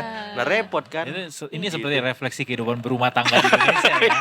Juga banyak yang seperti itu ya. Iya, sederhananya begitu. Iya, Tapi justru kalau misalnya sekarang nanti kewenangannya full 100% di kepala daerahnya juga, nanti akhirnya ada semacam kayak macomblang yang akan nyamperin untuk Betul. kayak melobikan ini Ini loh, aja, ini loh. ini anak lo, Iya. ini anak saya loh, Iya. gitu ya. Jual beli jabatan itu Mbak Eza, itu yang memang terjadi tapi tidak di level wakil kepala ya, tapi misalkan di kepala dinas, kepala desa ataupun aparatur pemerintahan daerah lain itu ya jual beli itu. Ketika sekarang misalkan terjadi efisiensi, celah yang bisa mereka optimalkan kan maaf nih, dugaannya di situ semua. Selain tender-tender project APBD itu. Nah, itu yang kita nggak mau kan. Jadi kalau saya sih diperjelas aturan main. Yang kedua ya memang mau nggak mau ke depan itu ya kandidat baik itu kepala daerah, wakil kepala daerah memang harus ya semacam fakta integritas di depan publik ataupun di depan KPU lah. Bahwa mereka memang sepakat menyelesaikan tanggung jawab ini sampai 5 tahun ke depan semacam itu. Pun kalau ada sesuatu ya misalkan KPU ataupun Bawaslu punya kewenangan untuk menindak itu ataupun secara otomatis pemerintah daerah langsung intervensi sebagaimana sering terjadi juga seperti itu karena yang dirugikan kan masyarakat gitu. Tapi cukup mas integritas itu. Sejauh saya ya melakukan peliputan ya, fakta integritas tuh tiap tahun ditulis Wah. terus di ini kalau terus. tidak ada aturannya ya minimal ada itulah Iya mas sih. tertulis lah gitu. Pun kalau memang nggak ada ya intervensi pemerintah pusat lewat Kemendagri lagi kan. Atau aturan-aturan main yang kemudian diharapkan sama dia dari kacamata Mas Iya. Agung lah. Apa mas supaya bisa meminimalisir risiko-risiko yang ada nanti terjadi? Ya sekarang kan lagi bahasan undang-undang pemilu mas. Jadi kalau saya sih revisi undang-undang nomor 23 tahun 2014 itu pasal 57 sehingga di sana kewenangan dari wakil kepala daerah itu jelas. Ataupun aturan tambahan lain yang mengikat sehingga kepala daerah, wakil kepala daerah itu bisa saling menghormati tupoksi masing-masing. Sejauh ini itu tidak Belum jelas, terakomodasi ya? karena yang dicantumkan di undang-undang itu hanya kepala daerah dan DPRD. Jadi Oh, wakilnya kepala tidak daerah itu disebutkan dibantu, dengan ya. Jadi jelas. sifatnya dibantu. Jadi delegasi, Mas. Oke, Jadi oke. kan itu nggak ada kewajiban ataupun paksaan bagi Iya. kepala daerah untuk memberikan kewenangan sepenuhnya ketika misalkan semuanya baik-baik saja. Dan tanda petik dia tidak I see. sakit, di OTT, I see. ataupun melakukan pelanggaran-pelanggaran lain. Jadi semacam ibaratnya orang beli rumah nih ya, Iya. akadnya udah jelas ya Mas ya, nanti Iya. akan gimana Betul, gitu ya. seteknis itu supaya Iya, apa? iya. Semua saling menghormati. Nah, KPU, Bawaslu mengawal. Kalau misalkan nggak bisa ya udah ke Mendagri, tarik langsung. Iya, barikadenya jelas. Iya, gitu ya. seperti itu. Baru tahu saya bahwa ternyata tidak diatur dengan Jelas. detail gitu Iya. ya. Nah. Tugas wakil Iya, dan iya. kepala itu di undang-undang. Makanya ya no wonder juga sebetulnya banyak ditemui juga bahwa kadang-kadang wakilnya kita temui pada saat masa kampanye aja gitu. Setelah Betul, itu ngilang. iya udah gitu Iya lagi. ya kan. Iya. Iya lagi, Atau iya yang lagi. di Serang itu wakil wali kota Serang sama wali kotanya bagus tuh relasinya, bahkan saling support. Nah, maksud saya harusnya cerita-cerita itu juga kita dengar kan. Nah, tadi cerita di Bogor, cerita di Serang, maksud saya atau misalkan cerita di Jakarta gubernur dari misalkan Pak Jokowi, Pak Ahok kan juga berlanjut terus misalkan. Kan bagus juga ceritanya. Jadi maksud saya kalau bagus nih, bagus rakyatnya, pembangunannya. Nah, maksud saya kita Paham. harus mereplikasi yang bagus itu. Gimana Dan itu bisa caranya? dibentuk lewat instrumen yang kita punya itu Betul, undang-undang ya Mas. betul. Kalau kita mau berpikir future kan Mas harusnya ke sana kan. Iya, Tapi iya, kalau misalkan itu langsung udah ini masalah hilangin aja. Istilahnya kan dibakar lumbungnya sekalian mati, belum tentu tikusnya mati juga kan. Kita udah rugi dulu kan. Iya. Maksud saya ya dilihat dulu nih aturannya. Udah ada belum? Ternyata aturan belum ada. Nah, seperti itu. Ini kalau kayak gini bisa dilakukan, apakah nanti tingkat nasional misalnya Pilpres gitu bisa juga Mas? Kayak Tanpa begini? wakil. Heeh. Ya why not gitu kan. Kan ini simulasi dulu. Heeh. Testing the water. Nah, kalau saya ya jangan. Kan maksudnya negara ini tidak selalu dalam kondisi stabil kan. Betul. Iya, Nah, maksudnya possibility itu terbuka juga kalau memang ini Iya, bisa kenapa berhasil nggak bisa dilakukan. terbuka? Iya, Oke. bisa. Cuman maksud saya itu sangat rentan gitu. Karena tadi ketidakpastiannya sekarang lebih kompleks kan. Ada politik, ekonomi, tiba-tiba perang, tiba-tiba pandemi. Maksud saya kita harus siap dengan segala skema kan. Jangan sampai maaf nih, ketika kepala daerahnya kenapa-napa kita bingung nih. Arah daerahnya seperti apa kan. Oh ya udah tunjuk dia. Ya, gua nggak mau dia nggak ada legitimasinya kan. Kalau ngomong legitimasi pemilihan ulang Iya. ribet lagi. Sementara kita sedang menghadapi bencana bahaya. Iya. Seperti itu kan. Makanya kalau saya ya harus satu paket tetap, pun kalau misalkan nanti ada negosiasi soal teknis ya, apakah nanti pemilihannya bareng seperti sebelum-sebelumnya ataupun terpisah, terserahlah. I Tapi see. yang jelas harus ada wakil kalau saya. Iya. Tapi jangan ditunjuk. Ya harus dipilih juga. Iya. Supaya apa? Ketika terjadi sesuatu force major kita siap gitu. Dan demokrasi politik kan harus legitimasi Mas sumbernya. Nggak bisa kesepakatan verbal informal, gua pilih lu pilih gua, kita sepakat. Nggak bisa. Iya. Belum tentu yang sebelah sana Nggak ada cocok kan. legitimasinya. Nggak ada kan, bahaya kan. Chaos kita. Betul, instabilitas Iya, namanya itu ya. mahal harganya Iya, Pak. bagi ekonomi Iya. seperti itu. Semuanya Mas, gak cuma ekonomi bahkan ya. Bubar di negara bisa-bisa. Jangan dong. Iya. Tapi sempat untuk parpol-parpol yang juga menyatakan ketidaksetujuannya akan Iya, iya. aturan yang baru ini, ada yang menyatakan bahwa ini jadinya mengurangi esensi demokrasinya nih. Jadi Iya, kayak iya. ada sebagian demokrasi yang tidak Teraplikasikan tidak dengan baik. teraplikasikan Iya, gitu. iya. Jadi berkurang lah. Betul, jadi ya Nasdem yang paling kenceng ya menolak usul ini karena merasa memang lebih banyak mudaratnya lah dan high cost juga semacam itu. Jadi saya melihat memang butuh dikaji dan ya kalau saya merasa ya kita belum banyak melakukan itu secara lebih mendalam gitu, dan kalau itu sudah jelas arahannya dan bisa dibandingkan juga dengan negara-negara lain yang melakukan praktek misalkan di Filipina yang terpisah misalkan. Oke.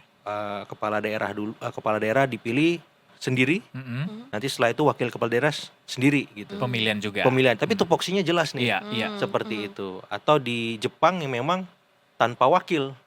Tapi kan Jepang everything is good kan, Betul. very good malah bukan good lagi. Sangat efisien mereka. Iya, bersih, Betul. kredibel. Iya. Nah kalau kita mau gitu saya belum siap juga. Saya Kita belum beda- yakin belum siap. beda karakter lah kita, Peranatanya ya. belum siap mas. Iya, Sama iya, dia. Birokrasinya, sistem Iya, pemilunya, Pun masyarakatnya juga. Iya, jadi maksud saya kalau ini dilepas tanpa ini, wah, saya bilang kita tengah-tengah gitu ya kan, konsensus antara itu kan. Iya, Ya iya, makanya iya, tetap iya. perlu ada wakil gitu. Iya, iya, iya. Tapi dipilih juga barangkali ya. Iya, harus dipilih. Sama kayak Filipina gitu. Iya. Dan tetap aturannya dipisahkan dengan jelas. Boleh, Iya, iya. tapi memang ini cost-nya nih gimana nih? Betul. Itu sih kalau saya mikir, wah ini lagi efisiensi gini, kayaknya udah deh balik kayak dulu Tapi aja. visible Yang nggak penting kalau dilakukan di next pilkada?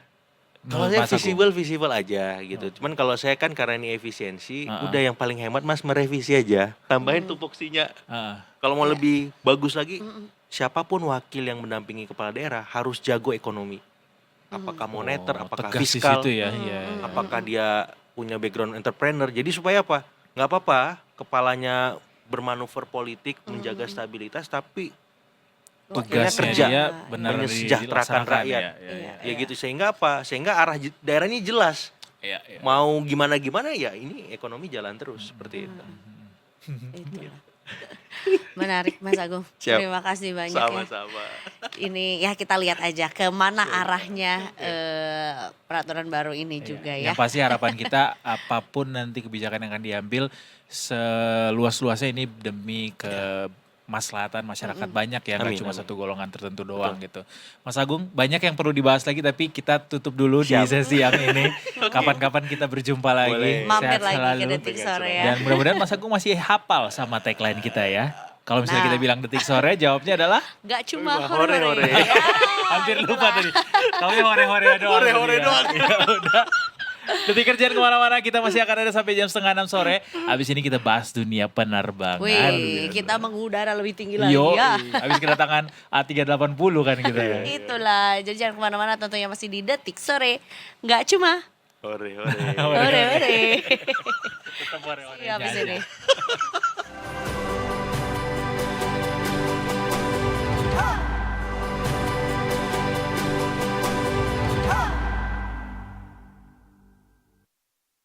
Banget.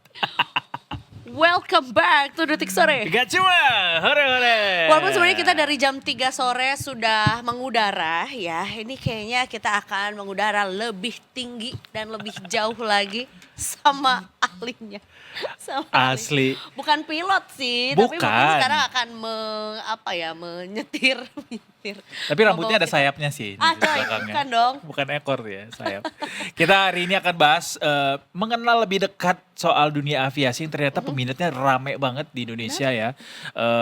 Walaupun kita sebenarnya secara jumlah bandara di Indonesia itu masih kurang gitu karena Iya kita lagi. banyak wilayah-wilayah yang masih belum tersentuh sama pesawat gitu atau bandara. Tapi ternyata peminat aviasi di Indonesia banyak sekali, nggak salah ya kalau kita tuh punya satu tokoh ya di masa lalu yang membuat Indonesia tuh sangat dikagumi akan teknologinya, itu Profesor Habibie yang saat itu kemudian bikin Indonesia sangat disegani gitu dari sisi ipteknya soal pesawat. Tapi hari ini kita bukan sama keluarganya Prof Habibie juga ya. Kaget aku. Atau barangkali ada hubungannya. Nah. Kita berkenalan sama Mas Abi Satria. Selamat sore Mas Abi. Selamat sore dan selamat datang di Detik Sore. Kita akan ngobrol banyak hal seputar penerbangan hari ini bersama Kak Eza dan juga Kak Edo. Jadi gimana, apa kabar Kak Edo? Kak Takut, Eza? takut. Di take over Besok, ya. besok aku pengangguran Detikers. Kebetulan bukan keluarganya almarhum Habibie, Bukan, tapi saya penggemar beratnya beliau. Pasti Itu yang jelas bikin ya. kenapa aku melakukan ini semua di penerbangan. Kelihatan dari Iya, model kacamata. Emang gitu ya. Ini udah sudah terbiasa banget nih memandu gitu ya. Banyak yang orang-orang yang bertanya gitu soal dunia aviasi ini biar lebih dikenal lagi sama orang awam gitu. Karena kan yang gue tahu dunia aviasi adalah yang penting pesan tiket pesawat, ke bandara caranya gimana, berangkat udah gitu kan. Tapi ternyata di balik itu juga banyak sekali sosok-sosok dan juga teknologi-teknologi atau bahkan juga cerita yang perlu diketahui gitu ya Kak Abi ya. Betul. Makanya kamu sharing soal dunia aviasi juga. Kita mundur dulu deh ke backgroundnya. Kak Abi ini memang apa? Seorang traveler kah atau mungkin juga berkecimpung di dunia aviasi? Iya, jadi kalau background pendidikanku sebenarnya teknik industri. Iya. Nyambung. Tapi memang dari kecil aku suka banget sama penerbangan. Terinspirasi banget sama almarhum B.J. Habibie. Ingin sekali seperti beliau, tapi nggak mungkin ya. Beliau super jenius yang udah sampai dapat kewarganegaraan istimewa dari Jerman. Yang udah punya hak paten segala macam di dunia penerbangan gitu ya. Aku pengen banget seperti almarhum.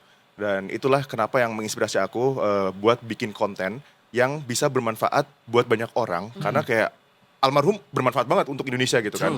Tapi gimana caranya aku bisa seperti beliau? Akhirnya aku mencoba buat itu konten. Dari 2017 waktu itu, awalnya lewat YouTube, aku bikin tutorial cara naik pesawat.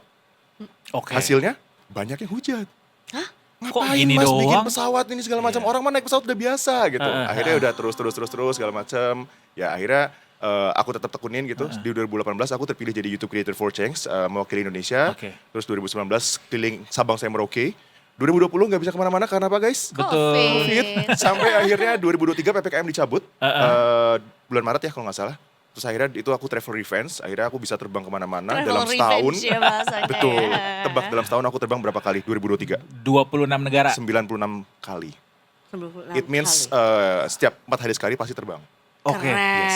Karena ya emang kebetulan ada banyak kerjaan segala macam. Iya, Terus ya 2024 lanjut dalam setahun terbang 77 kali. Wow. Terus di 2024 akhirnya aku memulai langkah panjang untuk mencoba. Aku pengen mempelajari seperti almarhum B.J. Habibie.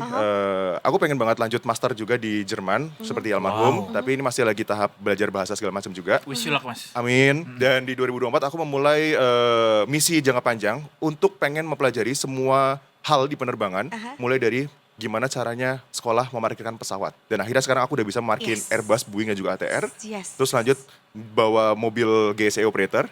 Terus setahun berikutnya di 2025 aku ikutan sekolah di PPI Curug, ikutan tap in kelas. Itu lalu lintas udara atau Oke. air traffic controller. Oke. Wow. Dan rencananya tahun ini tadinya mau lanjut belajar FOO atau Flight Operation Officer dan juga cabin crew. Dan final bossnya adalah insya Allah kalau sesuai timeline-nya maksimal 10 tahun ke depan belajar pilot. Wow. Gitu. Gila. Wow. Ini Maksudnya mana- dengan background beliau adalah karyawan yang resign dan kemudian mempelajari itu semua dalam waktu, I can say ini waktu yang singkat gitu, tapi banyak banget, padat banget yang dipelajari gitu. Sibuk lah pokoknya Sibuk. ya. Sebetulnya nggak Iya. singkat karena dari kecil sebetulnya. Oke. Tapi Secara pendidikan minatnya formalnya dapetin buat yang kayak license apa segala macam Iya, itu iya, ya iya, belajarnya iya. baru-baru ini aja. Jadi energinya itu ternyata sebenarnya udah dikumpulin dari kecil ya. dari kecil. Disalurkan lah semua dalam beberapa tahun ini. Betul. Terus itu sekolah kayak gitu mau biar bekerja di bandara? Enggak, karena biar just for fun aja. Jadi apa yang aku kontenin itu adalah landasan keilmuannya. Betul. Karena kan kalau kita mau berbagi ke masyarakat atau apa ya asal cuap-cuap nggak bisa dong. Apalagi dunia penerbangan kan itu ya harus presisi kan. Berarti it's not too late ya Mas ya untuk memulai itu semua ya? Bisa dibilang gitu juga? Maksudnya nggak ada kata terlambat ada gitu. Nggak ada, tantangannya nggak ada, gitu nggak ya. ada. Iya. Mas, tapi juga nih ya, akhirnya dimulai dari ngonten kan, let's say 2017 deh gitu ya, dari Ya. yang awal cerita Mas Abi juga, yang akhirnya orang banyak hujat, tapi sekarang justru peminatnya banyak dan terbuktikan bahwa nggak semua orang pernah naik pesawat, Ya. nggak semua orang tahu gimana caranya check in di bandara gitu ya. Itu Betul. ngebuktiin bahwa sebetulnya ya ada timpang lah ya, yang udah sering banyak, tapi sebetulnya yang nggak paham juga banyak banget juga gitu. Betul. Itu jadi misi dirimu juga kan? Betul, sebenarnya? betul. Bahkan fun fact-nya di EduTrip yang sekarang aku punya ini, nah itu Let's talk about that. dari ribuan peserta offline-ku, itu mereka kalau aku bisa bilang ya, sekitar 70% mereka sudah biasa terbang dan mereka mau pengen dalam tanda kutip memperdalam ilmu penerbangan mereka, walaupun dalam kelasku itu sebenarnya ngebahas dunia penerbangan lebih di permukaan aja, tapi aku mengemasnya dengan bahasa yang lebih manusiawi, yang akhirnya mudah Lebih dimengerti oleh membumi mereka. ya. Betul, walaupun teknis banget sebenarnya gitu, sampai kayak role play komunikasi pilot sama ATC kayak gimana, markirin pesawat kayak gimana, itu aku ajarin ke mereka. Menanya, genuinely asking, kenapa sih kalau pilot ngomong tuh kayak this is your captain speaking from the galley, we're ready to take off. Thank Udah you. gitu kayak lagi pilek juga. Kenapa kan nggak kita juga nyebutin pengen, eng ya. apakah itu emang pilot ngomongnya gitu, dokter nulisnya jelek? Apa gitu, gimana sih? Ada Jadi, penjelasannya. sebenarnya ketika kami mencoba mendengarkan ya dari perspektif kami, misalkan lewat radio juga gitu ya, apa yang diomongin itu jelas, clear. Tapi analoginya gini, misalkan teman-teman kita ngeliat ada anak bocah yang umur 2 tahun masih mumbling gitu ngomongnya. Iya. Kita yang orang asing kan ngedengerin kayak adek ngomong apa gitu. Iya. Tapi mamahnya yang udah 24 jam pasti kan akan tahu, oh ini mau minta susu gitu. Nah sama halnya dengan kayak gitu. Jadi kami yang biasa telinganya udah terbiasa nih komunikasi itu udah tahu oh itu ngomong ini dan jelas gitu. Iya, iya, Walaupun orang yang awam ngedengarnya kayak apa sih kumur-kumur gitu ya. Iya. Oh gitu. This is Iya, Abi iya, Satria, iya. your captain. Tapi dia kita Iya gitu. Ya berarti itu komunikasi dokter sama apoteker udah tahu tuh maksudnya itu Iya, minta iya, paracetamol Betul, gitu. betul, Nah, betul. tapi itu kan yang perlu denger secara jelas kan sebetulnya juga aircrew yang lain gitu Yes, ya. betul. Let's talk about the Edu Trip. Ya. Ini yang juga pada akhirnya membawa Mas Abi hari ini ke studio. Kita penasaran soal apa aja sih yang dipelajari di Edu Trip ini dan sejauh ini gimana animo dari teman-teman yang ikut? Terima kasih sudah mengundang karena EduTrip ini ya. Jadi seperti yang tadi aku ceritain dari awal aku ngonten soal penerbangan gitu ya. Itu memang awal-awal banyak yang hujat karena kayak apaan sih ini informasi terlalu dasar banget ngapain dibikinin konten segala macam. Yang turns out itu dari ratusan juta masyarakat Indonesia banyak yang belum pernah terbang, belum pernah tahu itu penerbangan kayak gimana, prosesnya seperti apa segala macam gitu. Makanya aku coba bikin ini karena kemarin sempat ada rame juga yang open trip yang daerah-daerah gitu ya. Jadi itu banyak followersku yang ngedesak, "Mas bikinin open trip bandara." Oke, aku bikin dan dari Februari sampai sekarang hari ini itu udah tembus 89 batch dan itu animonya luar biasa banget. Contohnya kayak yang bulat jadwal Agustus ini aja, aku open dan less than 24 hours itu dalam kurang dari 24 jam batch buat seluruh bulan Agustus sudah penuh. Dan ini masih ada sekitar 5.000-an orang yang waiting list. Ya, Untuk bulan selanjutnya untuk bulan nanti. September gitu. Yang belum dibuka. Yang belum dibuka. Berarti nge-war tuh nanti tiketnya ya. Dari awal itu emang mereka nge-war Iya, gitu karena kuotanya terbatas. Ada Karena tipsnya buat bisa lolos war? harus pakai internet khusus atau laptop gitu mungkin ya. Kayak nge-wear Udah tiket ya. sekelas K-pop ya. Tapi Iya. berarti apa yang kita bisa dapatkan dari si Banyak, EduTrip ini? mulai dari kayak aku cerita soal Bandara Soekarno-Hatta sendiri gitu ya. Karena kita ada startnya tuh dengan walking tour gitu, sekitar 600 meter dari titik temu. Terus sampai di lokasi, aku bukan ngajarin ya, lebih ke cerita. Gimana sih sebenarnya penerbangan itu terjadi, mulai dari proses boarding, terus habis itu pushback, take off, landing, dan semuanya itu dibalut dengan cerita yang lebih santai gitu. Komunikasinya seperti apa aja dengan pilot sama ATC segala macam. Sampai nanti berakhir ke kita mendengarkan langsung sambil memonitor pergerakan pesawat di saat itu gitu. Tapi sebelumnya kita belajar dulu cara komunikasi pilot sama ATC seperti apa, bahasa yang digunakan seperti apa. Nanti main role play juga dan akhirnya ditutup dengan main role play juga cara markirkan pesawat seperti apa. Gitu guys. Jadi pilot pas lagi terbang itu ngomongin apa aja Mas ke ATC? Nggak ngobrol sebenarnya, tapi lebih ke selalu minta izin sama minta arahan. Karena walaupun pesawat yang ngontrol itu adalah si pilot ya, pilot yang menerbangkan pesawat apa segala macam, tapi pilot nggak bisa bergerak semaunya saat di udara maupun di darat. Harus selalu seizinnya air traffic controller. Misalkan buat pushback, buat taxi, itu setelah taxi mereka pilot nggak tahu harus lewatin mana aja. Terus take off-nya dari runway berapa, apa segala macam. Terus pas udah di atas itu harus kemana-mananya, lewat mana Dari jalurnya. ATC yang ngabarin. Iya, harus izin sama Iya. ATC-nya. Gitu. Berarti the whole journey ketika di atas itu sampai bawah pun juga Yes. itu komunikasi terus ya? Gak putus komunikasi dari pilot sama ATC itu. Boleh Tapi bukan- bercanda nggak? Enggak dong. Apa Maksud gue bercanda kayak enggak, yang boleh pantun Indomie cuman pramugari aja. iya lagi Udah. pertanyaan. Paling kayak Bisa misalkan kan? thank you mas, save flight cap gitu-gitu Iya. boleh, tapi di setelah instruksi selesai Oh. gitu. Kayak misalkan Satria 380 clear for take off gitu. Terus habis itu nanti dibilangin dari pilotnya akan jawab Satria 380 clear for take off, terus ya save flight cap, sama-sama thank you mas, udah selesai. Oh Gitu. berarti protokol ininya ngobrolnya cukup ketat juga ya? Cukup ketat dan ada proses read back atau perulangan. Jadi misalkan mau nanya, aku sudah siap nih mau take off gitu. Nanti dari ATC bilang, oke cuaca seperti ini, silahkan take off. Oke, take off gitu. Read back. Biar nggak salah. Betul, apa yang kita Ini ya. sampaikan dimengerti oleh orang yang kita tuju, yang ingin kita sampaikan gitu. Nggak kayak dia yang read only.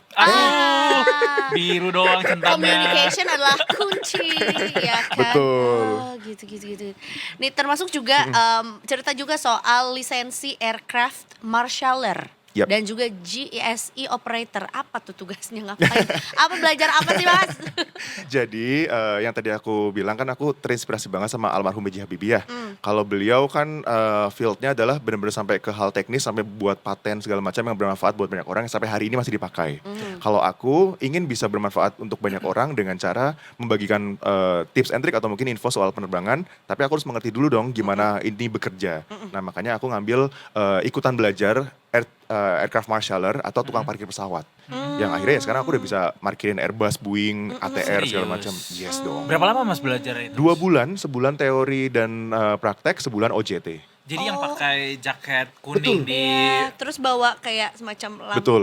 atau itu ya? Iya, Iya, lampu kalau malam hari, kalau siang hari itu namanya pakai bat, kayak raketnya pickleball. Tapi ada pingpong tenis meja. warnanya itu Ada ya? warnanya, warna merah. Mas ceritain ke kita seberapa sulit markirin A380 kemarin yang kemarin sempat markir di Suta. Kebetulan bukan aku yang parkir. Iya betul, tapi mungkin bisa dikasih It is one gambaran. of the Iya, iya, biggest iya, iya. Airbus gitu ya? Yes, pesawat komersil penumpang terbesar di dunia. Oh. Yes, nggak ada yang ngalahin itu yang paling besar. 2 lantai di depan saya belakang. Dan baru pertama kali juga mendarat di Indonesia juga ya, yang Di sebesar Suta. itu. Di Suta sebagai penerbangan berjadwal. Karena fun fact-nya sebenarnya A380 pernah mendarat di Suta, tapi dalam kondisi emergency. Jadi ada packs yang butuh medical attention gitu. Jadi pesawat itu mendarat darurat di situ. Bukan mendarat darurat, tapi mendarat emergency gitu. Iya mendarat-darat sih bahasa Indonesia aja ya, emergency. Gimana seberapa sulit Iya. memarkirkan pesawat? Apa bedanya sama markirin yang tiba-tiba muncul ketika kita udah keluar dari pintu Indomaret? Karena fun fact-nya guys, kalau misalkan kita mau ke minimarket, kita kan nyari minimarket yang nggak ada tukang parkirnya kadang ya. Iya. benar. Nah kalau pilot, itu pesawat ya, itu kalau sudah sampai mendarat dan mau menuju ke gedung terminal, itu harus ada tukang parkirnya. Atau kalaupun sekarang bandara-bandara canggih, sekarang pakainya VGDS atau Visual Guided Docking System. Itu penggantinya tukang parkir. Itu teknologi tuh. Teknologi, ada kayak TV gitu di ujung depan gedung terminalnya. Nanti yang biasanya kalau tukang parkir kan kayak Iya, gini-gini ya. betul. Nah nanti itu digantikan oleh TV itu. Nanti TV itu yang akan ngasih tunjuk kayak segitiga gitu, arah panah kalau misalkan dia kurang lurus. Kanan dikit, kiri dikit, 50 meter, 15 meter lagi, 10 meter lagi gitu. Berarti udah gak pakai tenaga manusia lagi kalau pakai itu. Di bandara-bandara yang sudah punya teknologi iya, tapi tetap ada yang standby di bawah karena yang namanya teknologi pasti kan ada Iya. chance of Iya. failure-nya kan. Ah. Gitu guys. Di Indonesia tapi belum ada ya? Di Soekarno-Hatta Terminal 3 ada. Oh T3 udah. Yes, jadi kalau kalian keluar dari pesawat, masuk ke Garbarata, jangan lupa lihat di depan hidungnya pesawat, pas lagi udah ke docking ke Iya. Garbaratanya, itu ada satu tiang, ada TV kayak gitu, itu namanya VGDS. Itu penggantinya tukang parkir. Tapi kalau menjawab tadi pertanyaan, gimana sih gampang gak sih markirin pesawat Iya, gitu ya? iya. Sebenarnya trust me, mudah. Ya, tapi kita harus tahu teori-teori tertentunya gitu ya, terutama buat safety segala macam gitu. Karena buat memarkirkan pesawat dari awal dia belok gitu ya, sampai masuk dan ke docking di tempat parking stand-nya, itu less than 2 minutes guys. Cuma 1 menit 30 detik. Oh. Yes. Atau memang segitu atau memang harus Segitu. nggak boleh lama-lama karena memang secara Kalau traffic juga. selama-lama soal durasi sebenarnya tergantung pas lagi jalan masuknya, tapi kurang lebih kayak gitu. Kok ada segitu ya. masa-masa di mana kita ngerasa di dalam pesawat tuh kok lama banget ya parkirnya ya. Itu apa aja bisa faktornya Mas? Nah, Faktornya iya. karena kita nggak pegang HP, biasanya kita kayak ambil nunggu apa karena ditungguin jadi kerja lama gitu kali ya. Tapi memang bener, jadi misalkan kita udah masuk nih, udah boarding gitu ya. Terus masuk dalam pesawat, terus kok pesawatnya kayak jalan di daratnya lama banget gak nyampe-nyampe di runway. Nah itu berarti bisa jadi dari titik parking stand pesawat kita untuk menuju ke runway yang akan kita gunakan untuk take off, itu jauh gitu. Kalau kita lihat di Soekarno-Hatta, Terminal 3 nih, kalau kita ngeliat di peta gitu ya, anggap aja Terminal 3 itu di pojok kanan atas. Nah, anggap aja kita mau take off dari runway 07 right. Itu ada di pojok kiri bawah. Yang artinya itu harus muter gitu, ngelewatin beberapa taxiway yang panjang segala macam sampai ujung ke sana. Belum lagi kalau misalkan ada beberapa pesawat juga yang lagi Antri line ya? up, ya, lagi antri gitu. Mas mau nanya, Boleh. ada nggak bandara paling unik yang pernah didatengin gitu atau experience-nya yang paling unik bandara di mana? Di luar atau di dalam negeri?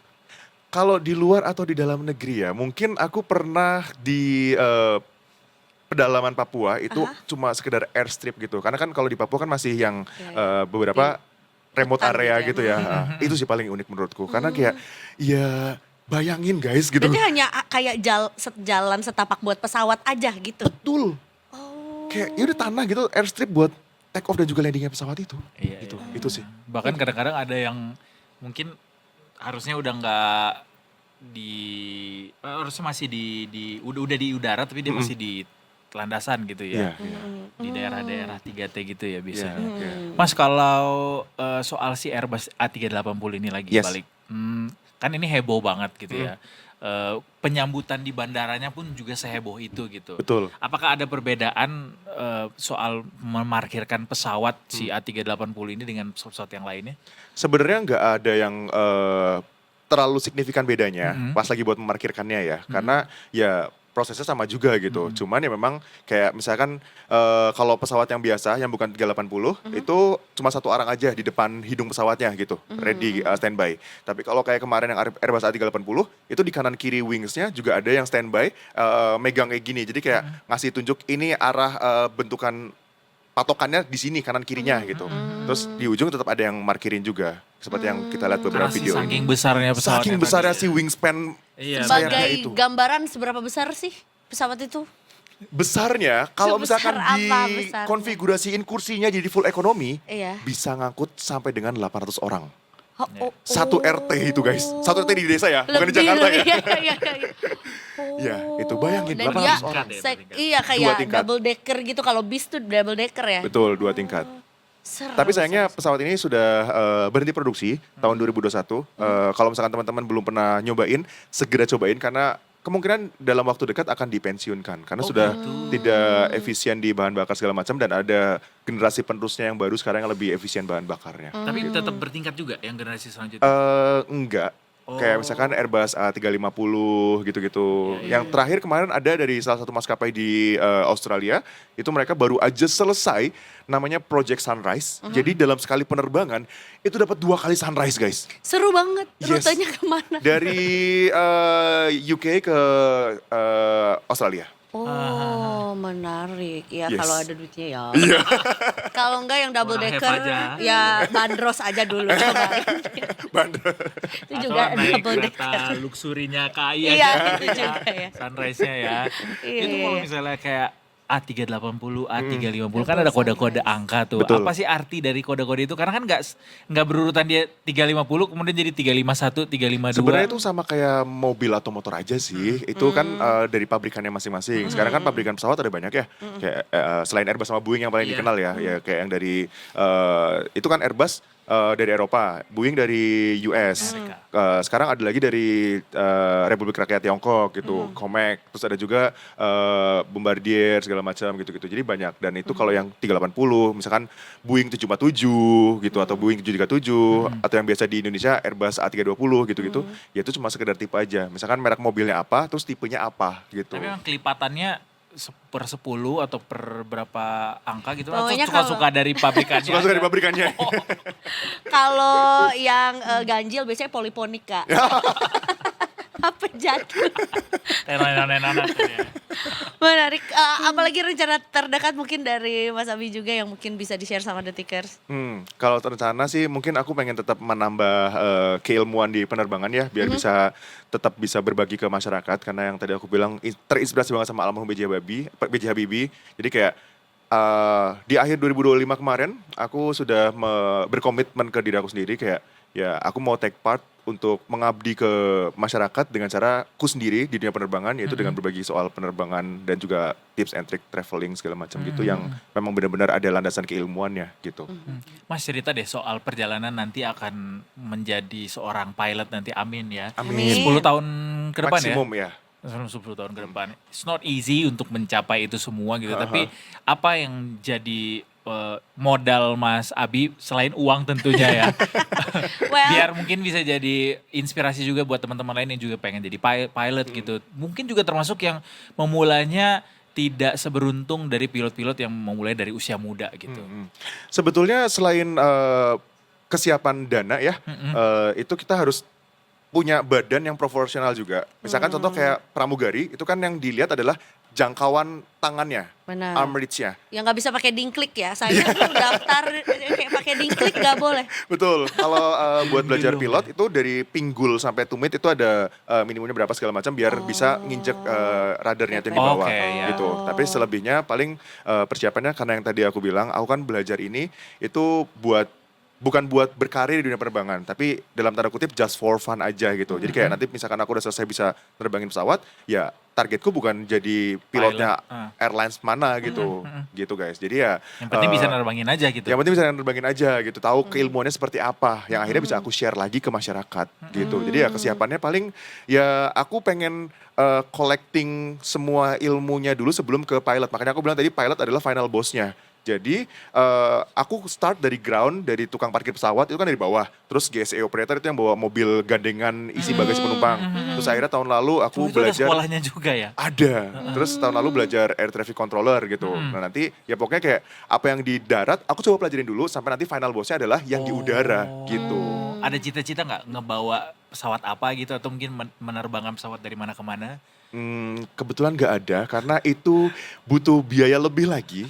Fun fact guys, kalau misalkan kalian pengen kayak nerbangin sampai ke Airbus atau Boeing, itu butuh tahapannya panjang. Ibaratnya kayak SIM-nya panjang gitu. Misalkan kita udah bisa SIM nyetir mobil roda 4, SIM-nya A gitu.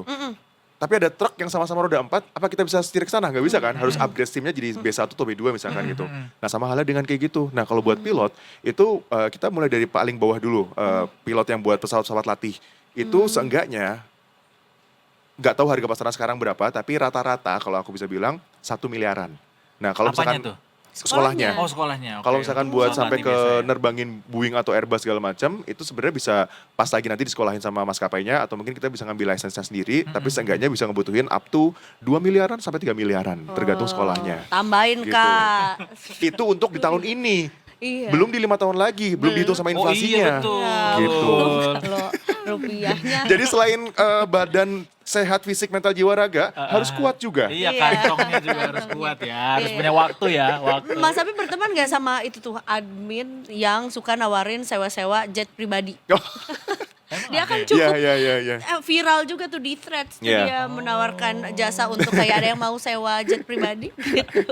Itu beda lagi juga ya Beda kalau penerbangan pribadi dengan Betul. pesawat pribadi gitu ya.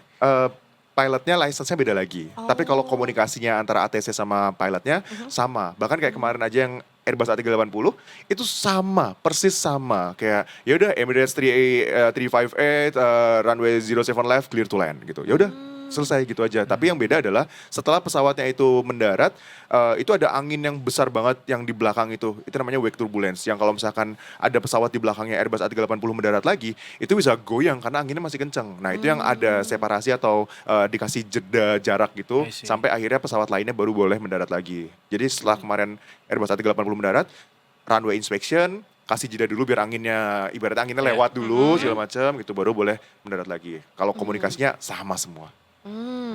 Kalau di ATC itu berarti nggak boleh tidur ya? Semua kerjaan kayaknya nggak boleh tidur ya kalau kerja Maksudnya ya. ciri-ciri waktu gitu mas. Atau Fun fact kalau di ATC itu kerjanya 2 jam kerja aja guys. Oh gitu, satu Yes. orang tuh punya. Jadi 2 jam kerja, habis itu istirahat 2 jam, habis itu kerja lagi 2 jam gitu guys. Oh, tapi itu berkesinambungan dalam satu hari atau Iya, beda satu hari? satu shift. Oh. Karena kan dia 24/7 kan.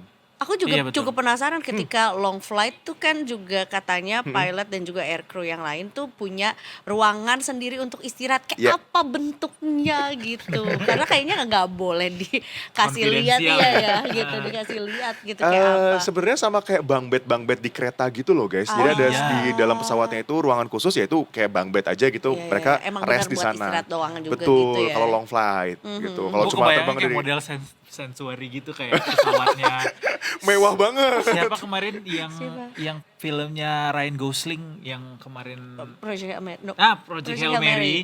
Kan dia tuh punya ruangan yang kayak layar semua tiba-tiba bisa diganti-ganti. Gue kira kayak Iya, gitu. iya.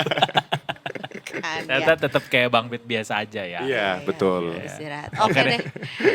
Good luck untuk semua rencana-rencananya juga ya Mas Abi. Thank Kita you. nantikan juga di kanal-kanal dirimu juga ya di sosial medianya karena semuanya di-share nih. Jadi buat yang penasaran atau mungkin yang berharap mendapatkan kuota untuk edu tripnya ya banyak-banyak berdoa aja. Kapan mas yang September dibuka? Belum tahu karena sebenarnya tergantung dari agendaku karena aku cukup padat buat terbang-terbangnya I kan see. gitu. Jadi nggak tinggal setiap hari- nggak dinantikan setiap aja minggu. ya nanti ya. Betul. Nyalain loncengnya guys. Mas Abi tipe yang kalau mau flight ke luar negeri hamin berapa jam berangkat ke bandaranya?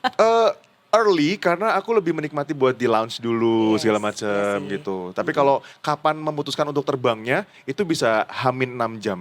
Jadi that's why, serius? yes, aku selalu bawa paspor kemana-mana. Karena kadang tiba-tiba nanti malam aku harus terbang kemana, habis itu nanti balik lagi one day trip segala macam gitu. Seru, ya kan? Orang have.